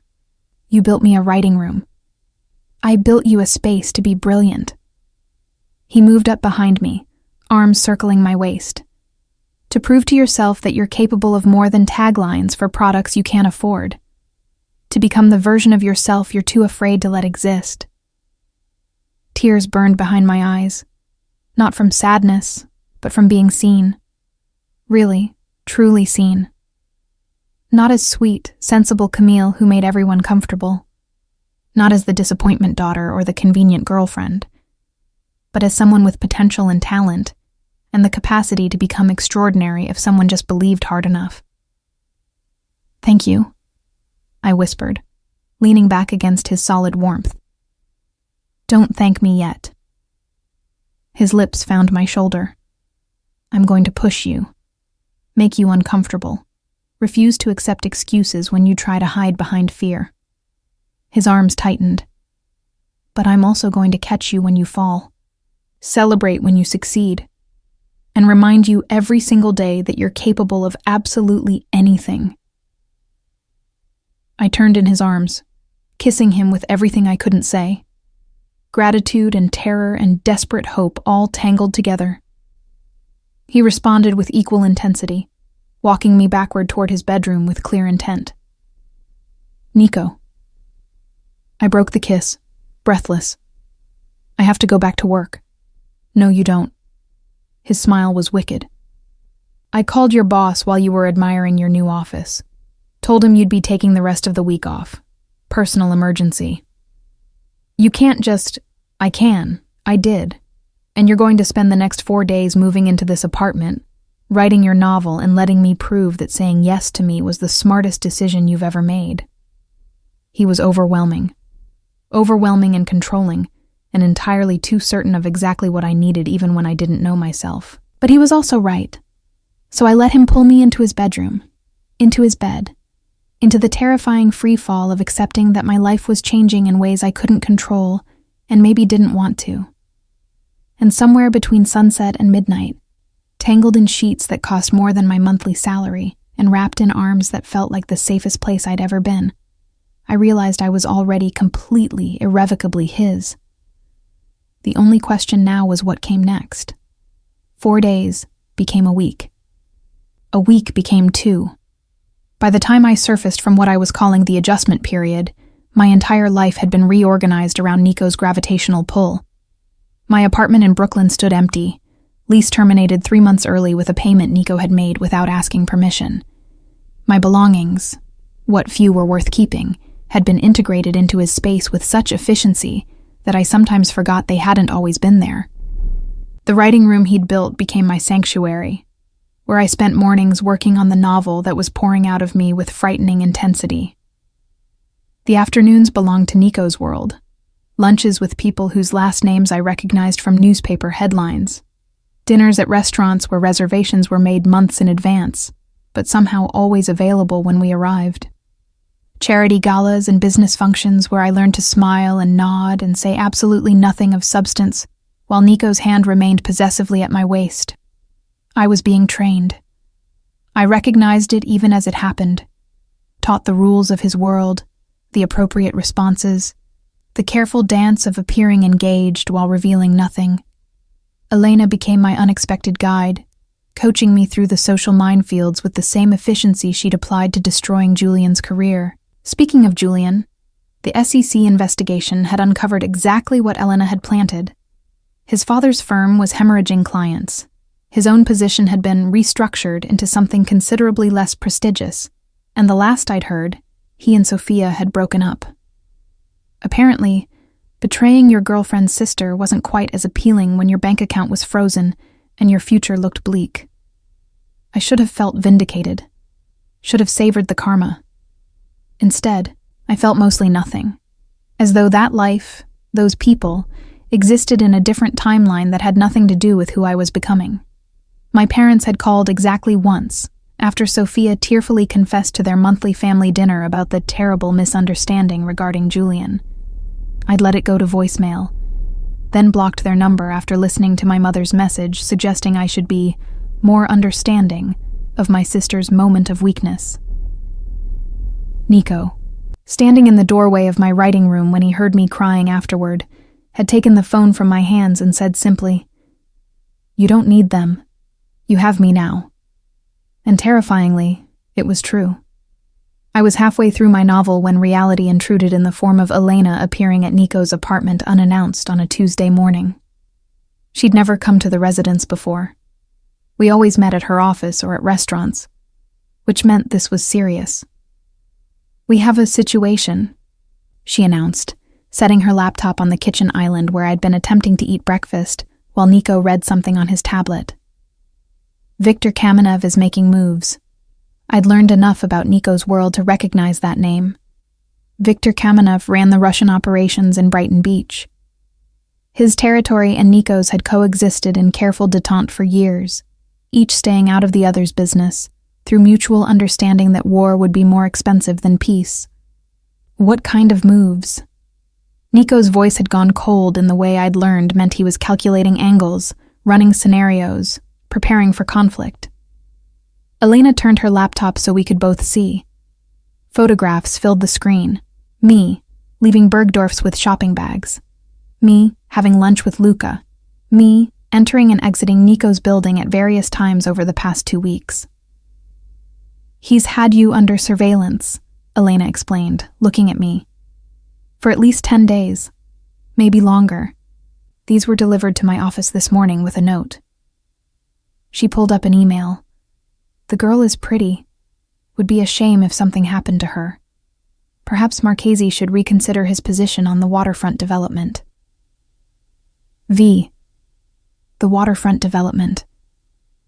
I'd overheard Nico and Luca discussing it. A massive construction project that both families wanted to control, worth potentially hundreds of millions once completed. "He's using me as leverage," I said, the words coming out calmer than I felt. "Threatening me to get you to back down." "Yes." Nico's hand found mine, his grip tight enough to hurt. "Which is why you're not leaving this apartment without a full security detail, as of right now." "Nico." "This isn't negotiable, Camille." The steel in his voice left no room for argument. "Victor doesn't make idle threats. If he's having you watched, he's considering his options. I won't give him the opportunity to exercise them." What does that mean? What would he do? Elena and Nico exchanged a look, some silent communication that made my stomach drop. Best case, Elena said carefully. He takes you somewhere public, makes a scene, tries to embarrass Nico into backing down on the development. And worst case? Worst case, you disappear for a few days. Show up shaken but unharmed after Nico makes whatever concessions Victor wants. She paused. Kamenev has a reputation for being surgical with his threats. He doesn't usually escalate to actual violence unless necessary. Usually, I repeated. That's not exactly reassuring. Nico's jaw was set in a way I recognized, the expression that meant he was furious, but containing it through sheer force of will. Victor just made a critical mistake. He went after someone I care about. That changes the equation entirely. What are you going to do? I asked, though part of me wasn't sure I wanted the answer. What I do best. His smile was cold. Remind people why going after my family is a spectacularly bad idea. Over the next week, I learned exactly what that meant. The security detail Nico had promised materialized in the form of Marcus, a former Marine with the build of someone who could bench press a car, who took up permanent residence outside our apartment door. Dimitri's driving routes became deliberately unpredictable, taking different paths each day, constantly checking for tails. And I was forbidden from going anywhere public without both Marcus and at least one additional guard. At first, the constant surveillance felt suffocating. I'd escaped Julian's controlling behavior, only to find myself in a gilded cage of Nico's making, unable to grab coffee, or visit the library, or do anything spontaneously without coordinating with security. But then, Elena showed me the updated surveillance photos Victor's people were taking. They'd gotten closer, more brazen. One showed me through the window of my writing room, captured with a telephoto lens from a building across the street. He's escalating, Elena explained during an emergency meeting at Nico's office. Testing boundaries, seeing how close he can get before you or Nico react. So what do we do? I asked, looking between her and Nico. Give him what he wants? Back down on the development? Nico's laugh was humorless. Absolutely not. We make him understand that threatening you was the last mistake he'll ever make. What followed was a masterclass in strategic warfare. Nico didn't confront Victor directly. Instead, he began systematically dismantling the Russians' empire from the shadows. A shipment of luxury cars that Victor was bringing through Port Newark mysteriously got flagged by customs. A restaurant he owned in Brighton Beach failed a health inspection spectacularly enough to make the local news.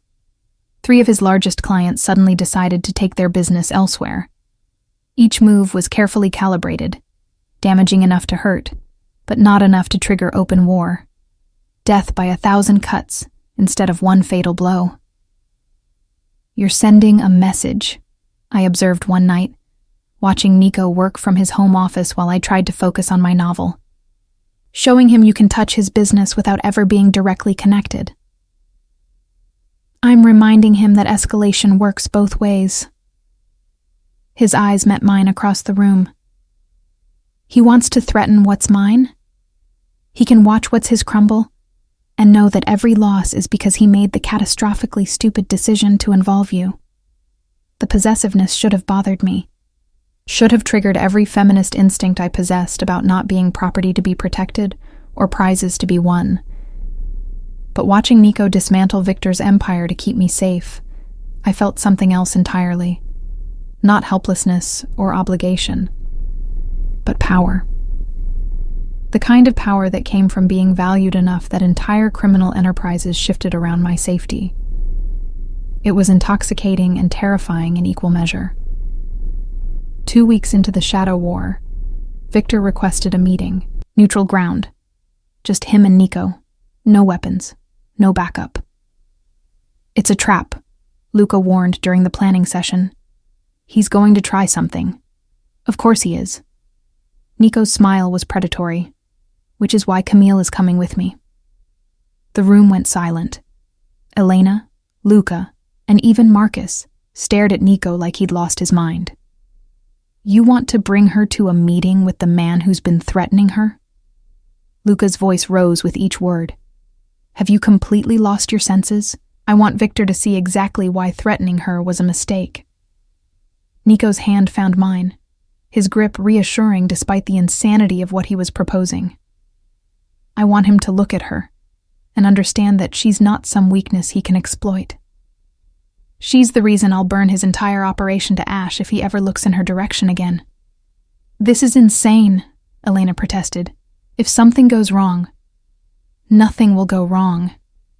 The certainty in Nico's voice brooked no argument. Victor wants to meet because he's realized I'm willing to destroy everything he's built. He's coming to negotiate.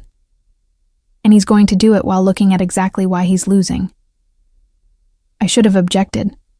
Should have demanded to be left somewhere safe, while the men handled their dangerous business. But I understood what Nico was doing, using my presence as a weapon, a reminder, a declaration that I wasn't hidden away like something shameful, but stood beside him as an equal. I'll do it, I heard myself say. But I want a weapon, something small I can carry, just in case. Nico's smile was fierce with approval. Elena, teach her to shoot. We have 4 days before the meeting. That's enough time to learn the basics. And that's how I found myself at an indoor range in Queens, learning to handle a compact Glock under Elena's patient instruction. It's not about being a good shot, Elena explained as I struggled with the recoil. It's about being confident enough that if someone threatens you, they believe you'll use it. By the 4th day, I could hit center mass at 15 feet. Not impressive by professional standards, but enough that when Nico handed me a smaller pistol to carry in my purse, I didn't feel completely helpless. The meeting was set for a restaurant in neutral territory, not Victor's Brighton Beach or Nico's Little Italy, but a high-end place in Midtown where neither had obvious advantage. We arrived in the armored limousine, Marcus and 2 other guards flanking us as we entered. Victor was already there, seated at a corner table with 2 of his own men hovering nearby. He was younger than I'd expected, maybe early 40s, with pale eyes and the kind of cold beauty I associated with winter storms. When he saw me, his expression shifted from calculated neutrality to genuine surprise. Marchese, he greeted, his accent making the name sound almost musical. You brought your pet. I brought my partner, Nico corrected, his hand at the small of my back guiding me to the seat beside his. Camille, this is Victor Kamenev, the man foolish enough to threaten you. I met Victor's pale gaze steadily, channeling every ounce of borrowed confidence I could muster.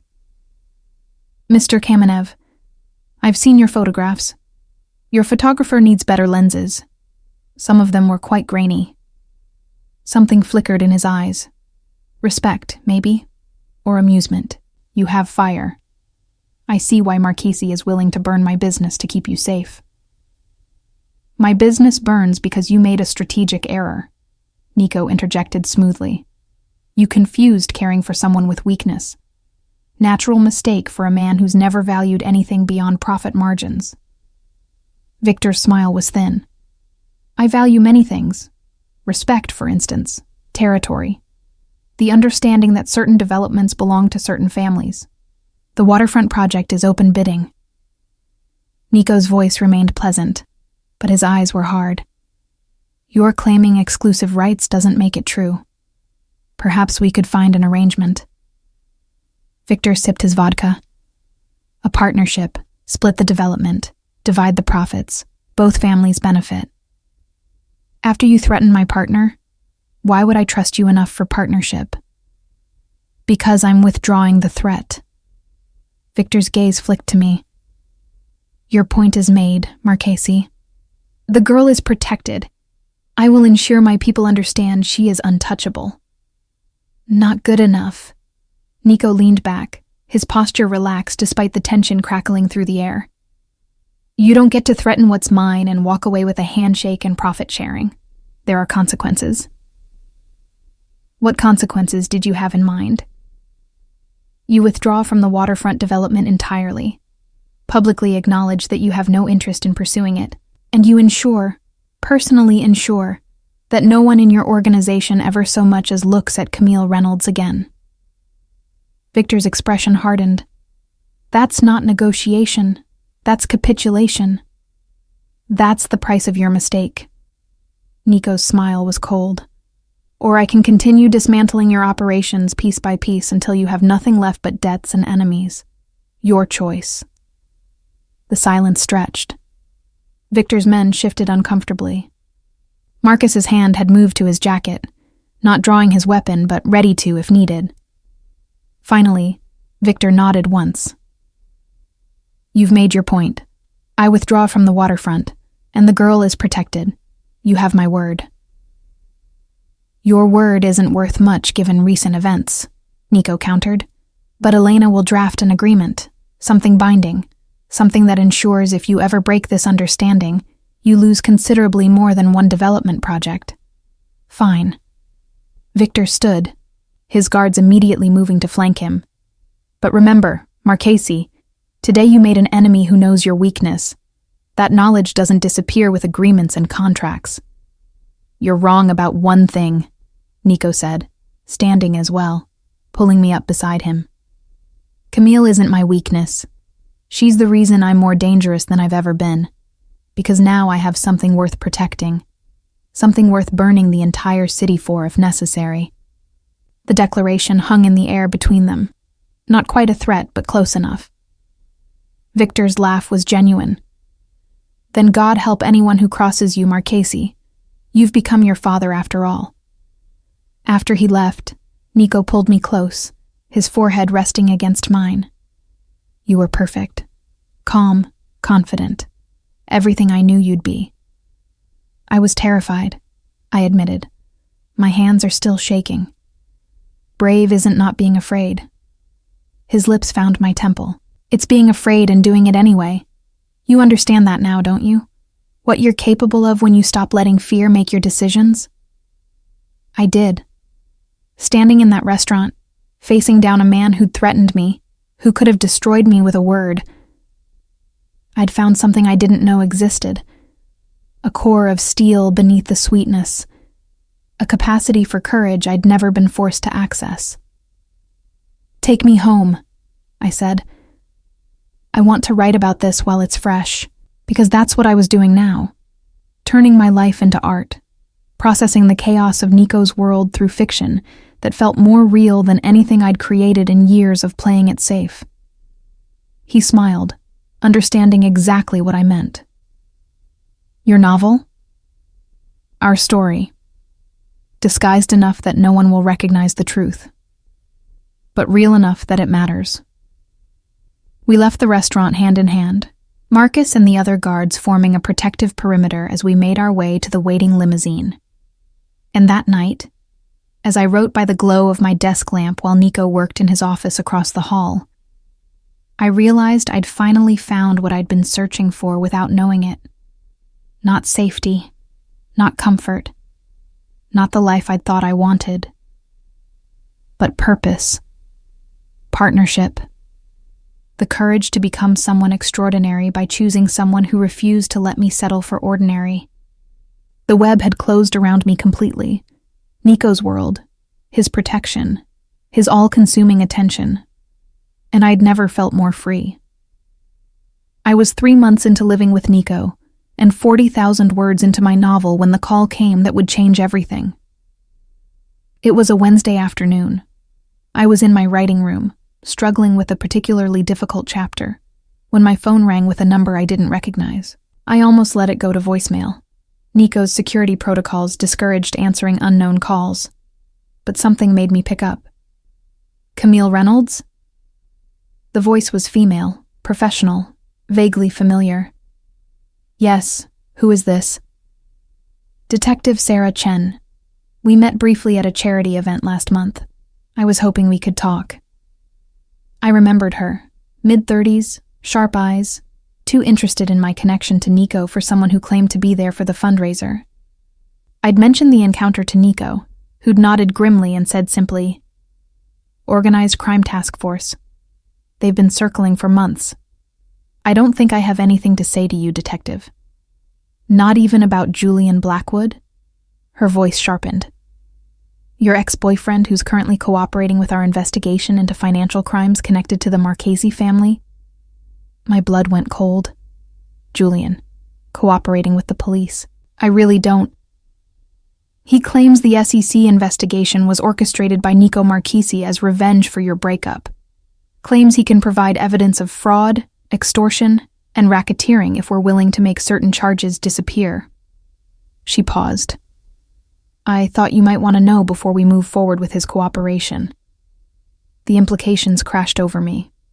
Julian would testify against Nico, bring the full weight of law enforcement down on everything we'd built. And it was my fault. My betrayal. My need for revenge that had set this in motion. What do you want from me? I managed. Just to talk, off the record.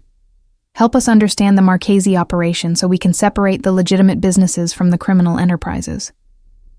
Her voice softened almost imperceptibly. I know you're not involved in the illegal aspects, Camille. You're just someone who got caught up in something bigger than you realized. We can protect you, get you out safely. Get me out. The phrase resonated strangely, as though I were trapped. As though what Nico and I had built was a prison rather than partnership. I need to think about this. You have 24 hours. After that, we move forward with Julian's cooperation, and anything you might have offered becomes less valuable. She rattled off a number. Call me, or don't.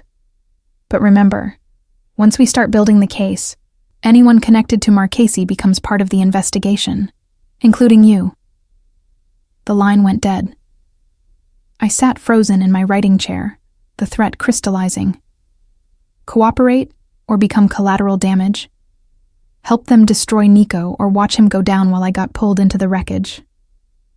The sound of Nico's office door opening made me jump. He appeared in my doorway, took one look at my face, and was across the room in 3 strides. What happened?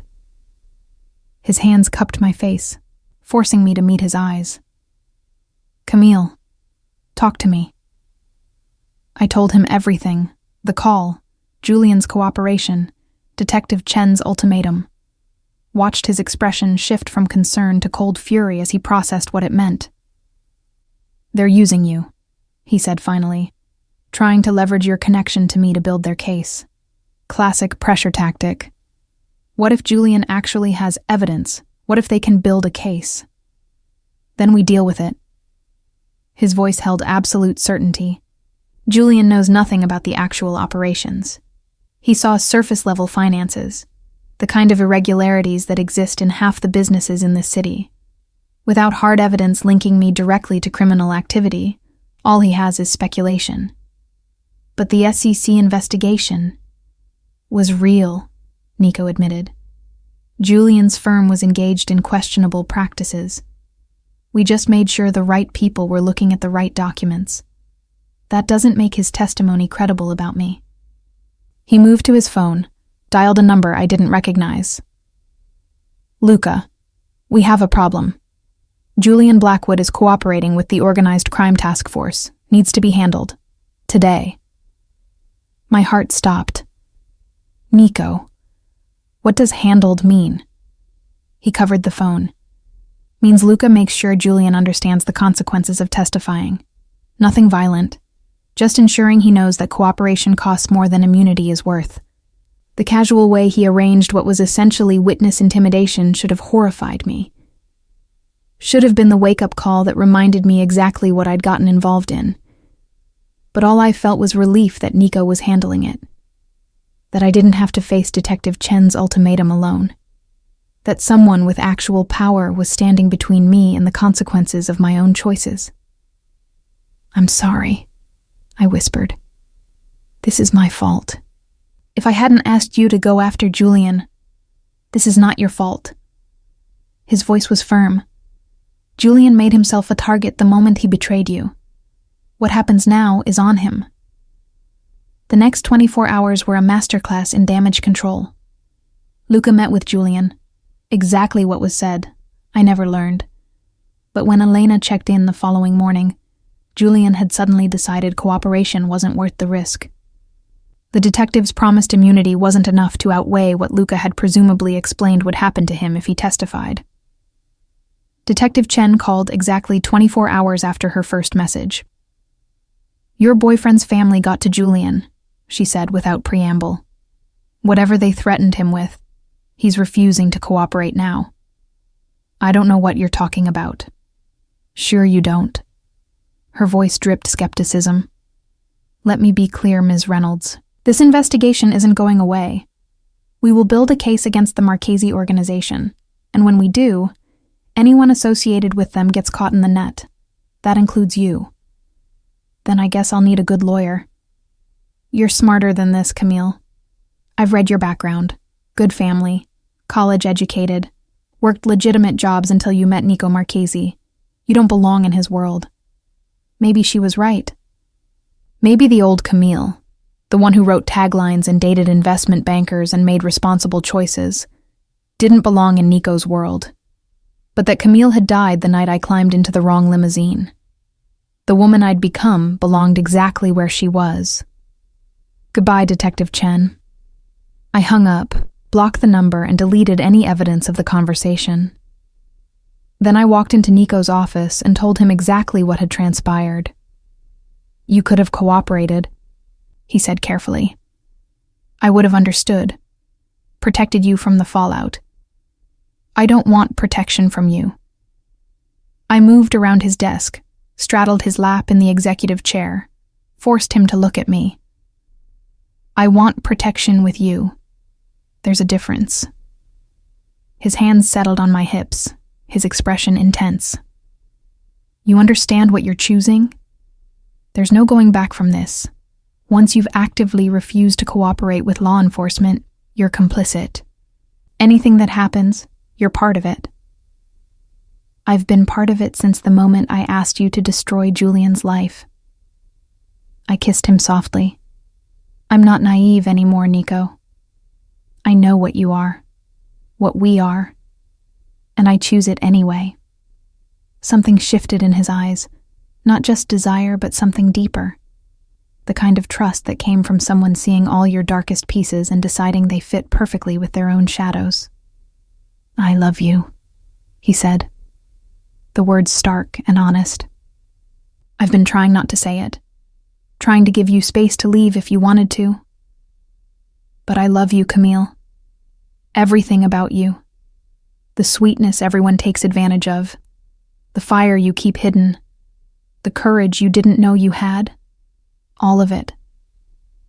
Tears burned behind my eyes.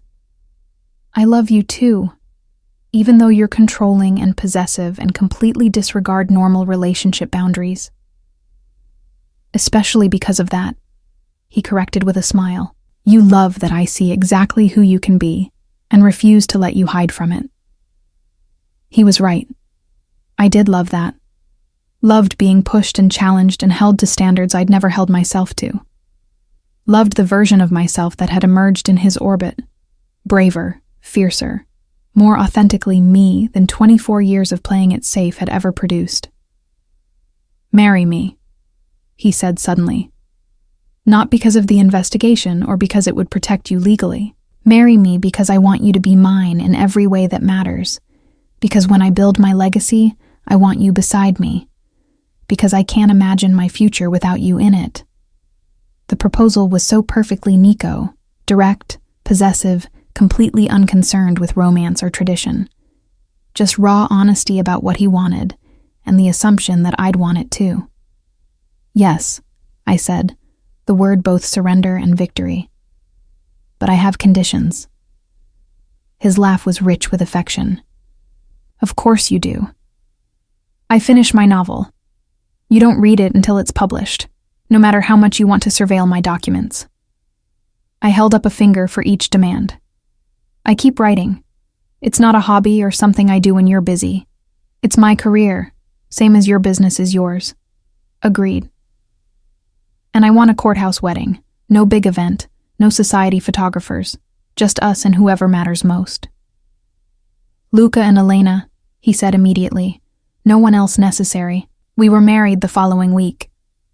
Just the four of us in a judge's chambers. Elena standing as my witness while Luca clapped Nico on the back and made jokes about how his nephew had finally found someone brave enough to manage him. I wore a simple cream dress. Nico wore his usual charcoal suit.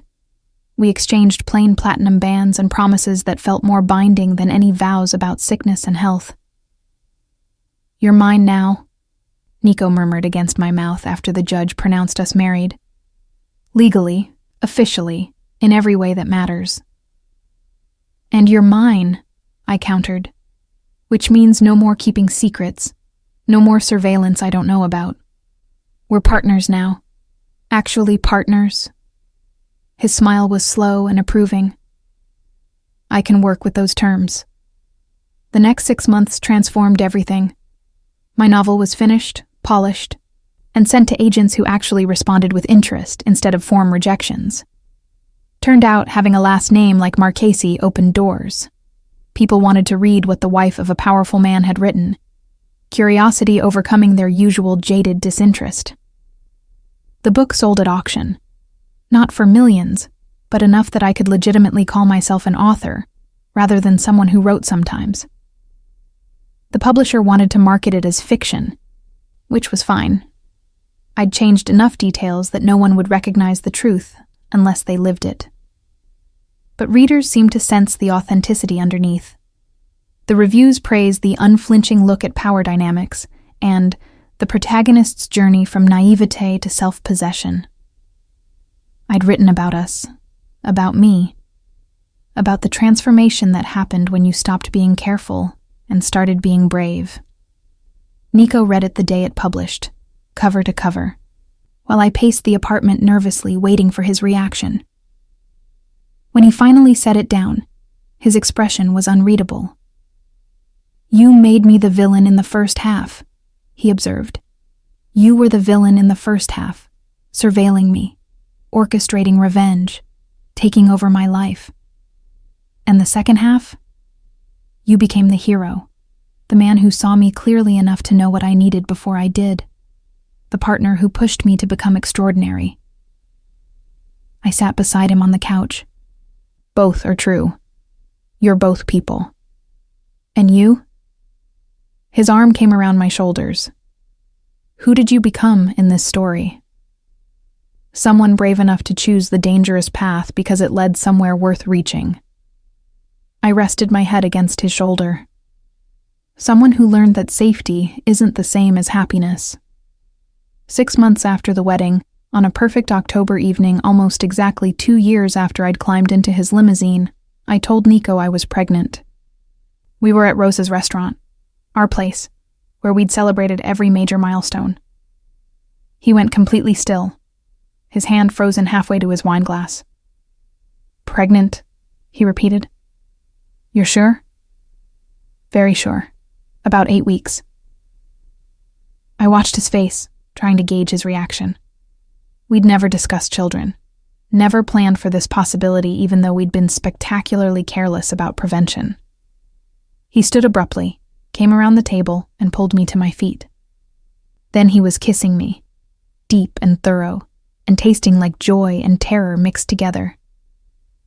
"We're having a baby," he whispered against my mouth.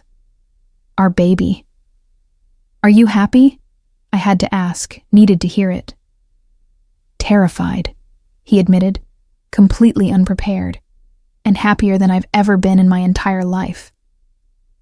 Rosa appeared with champagne she'd been saving for when that boy finally gave me grandbabies, and we celebrated surrounded by family, not blood, but chosen, the kind that mattered most. The pregnancy transformed Nico in ways I hadn't anticipated. He became even more protective, hovering to the point where I had to literally ban him from doctor's appointments because his interrogation of the obstetrician had become disruptive. But he also became softer. I'd catch him reading parenting books with the same intensity he applied to business strategy. Found him researching preschools when I was only 4 months along. Watched him build a nursery with his own hands, refusing to delegate what he called the most important construction project of my life. "Boy or girl?" he asked one night, his hand resting on my growing belly. "Do you have a preference?" Healthy, I said immediately. That's all I care about. 2, he said suddenly. I want 2, so neither grows up alone the way I did. You're already planning the second one when I haven't even delivered the first? But I was smiling, charmed by his enthusiasm. I'm planning our family, our legacy. His thumb traced circles on my stomach. Everything I've built, the legitimate businesses, the community centers, the life we've created. It's for them, for the future we're making. The twins, because of course Nico Marchesi would somehow will twins into existence, were born on a perfect April morning, arriving exactly 2 weeks early in the same efficient way they'd approach everything else in their lives. Luna and Sophia, our daughters, identical down to the tiny birthmarks on their left shoulders, but already showing different personalities in the way Luna gripped my finger with fierce determination, while Sophia observed the world with thoughtful intensity. Nico held them both, one in each arm, his expression transforming into something so tender it made my heart ache. Our girls, he whispered. Our perfect girls.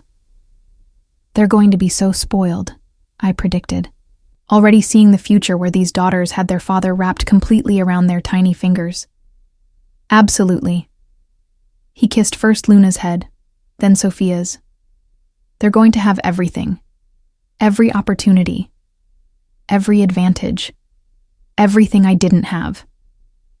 Everything except normal, I pointed out. They're going to grow up as Marchesi daughters. That comes with complications. They're also going to grow up as your daughters. His eyes met mine over the babies' heads. That means they'll be brave enough to handle any complications that come their way. 3 years later, I stood on the terrace of our new home, a villa on the Italian Riviera, where we spent summers away from the chaos of New York. Below, Nico chased our daughters through the garden, their laughter carrying on the Mediterranean breeze while the sun set in spectacular shades of orange and gold. Luna and Sophia wore matching sundresses they'd already managed to stain with gelato, their dark hair wild from running through the grass. They looked so much like Nico, same intense eyes, same determined expressions, but with my smile and my tendency toward recklessness. My second novel had published last month. This one wasn't about us. Instead, I'd written about the women in Nico's world, the wives and mothers and daughters who navigated danger with grace while building their own empires in the spaces men overlooked. It had debuted at number 3 on the bestseller list. Elena had called it feminist propaganda disguised as crime fiction, in the most approving tone I'd ever heard from her. The hotel business I'd taken over, part of Nico's legitimate empire, was flourishing under my management. Turned out all those years of being overlooked had taught me to see potential others missed. We'd expanded from 3 properties to 12, each one profitable and completely separate from anything questionable.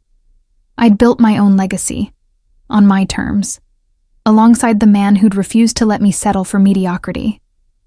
"Mommy," Luna called, waving frantically. "Daddy says we can have ice cream for dinner." "Daddy is lying," I called back. "You can have ice cream after dinner like civilized humans." Nico appeared on the terrace, Sophia riding his shoulders like a tiny queen surveying her domain. "You're no fun," he accused, but he was smiling. They need proper nutrition. They need their mother not to be undermined by their father's complete inability to say no to them. But I was smiling too, helplessly in love with this man and the life we'd built. He set Sophia down carefully, then pulled me close, his hand settling on my waist with familiar possessiveness. Happy? Deliriously. I leaned into his warmth, terrified sometimes, overwhelmed frequently, but happy. Good. He kissed my temple. Because this, you, me, the girls, everything we've built, this is everything I never knew I wanted. Everything I'd burn the whole world to protect. Still so dramatic, I teased. Still so perfect, he countered. Below us, Luna and Sophia had abandoned their game to chase butterflies through the garden, their voices blending in a language only twins understood. Our daughters. Our miracle. The proof that sometimes the wrong limousine leads exactly where you're meant to go. "Thank you," I said softly. "For what?" "For seeing me when I couldn't see myself. For refusing to let me hide. For being exactly the kind of dangerous I needed to become brave." His arms tightened around me. "Thank you for getting into my car. For demanding murder with your cocktail. For being reckless enough to love me back." We stood like that as the sun set over the Mediterranean, our daughters playing below, our future stretching ahead with all its complicated beauty. I'd started this journey as sweet, sensible Camille who made responsible choices and dated appropriate men, and lived a life of careful mediocrity. I'd ended it as Camille Marchesi, author, entrepreneur, wife, mother, someone who'd learned that the most dangerous choice was the one that led to extraordinary, and I wouldn't change a single terrifying, exhilarating moment of it.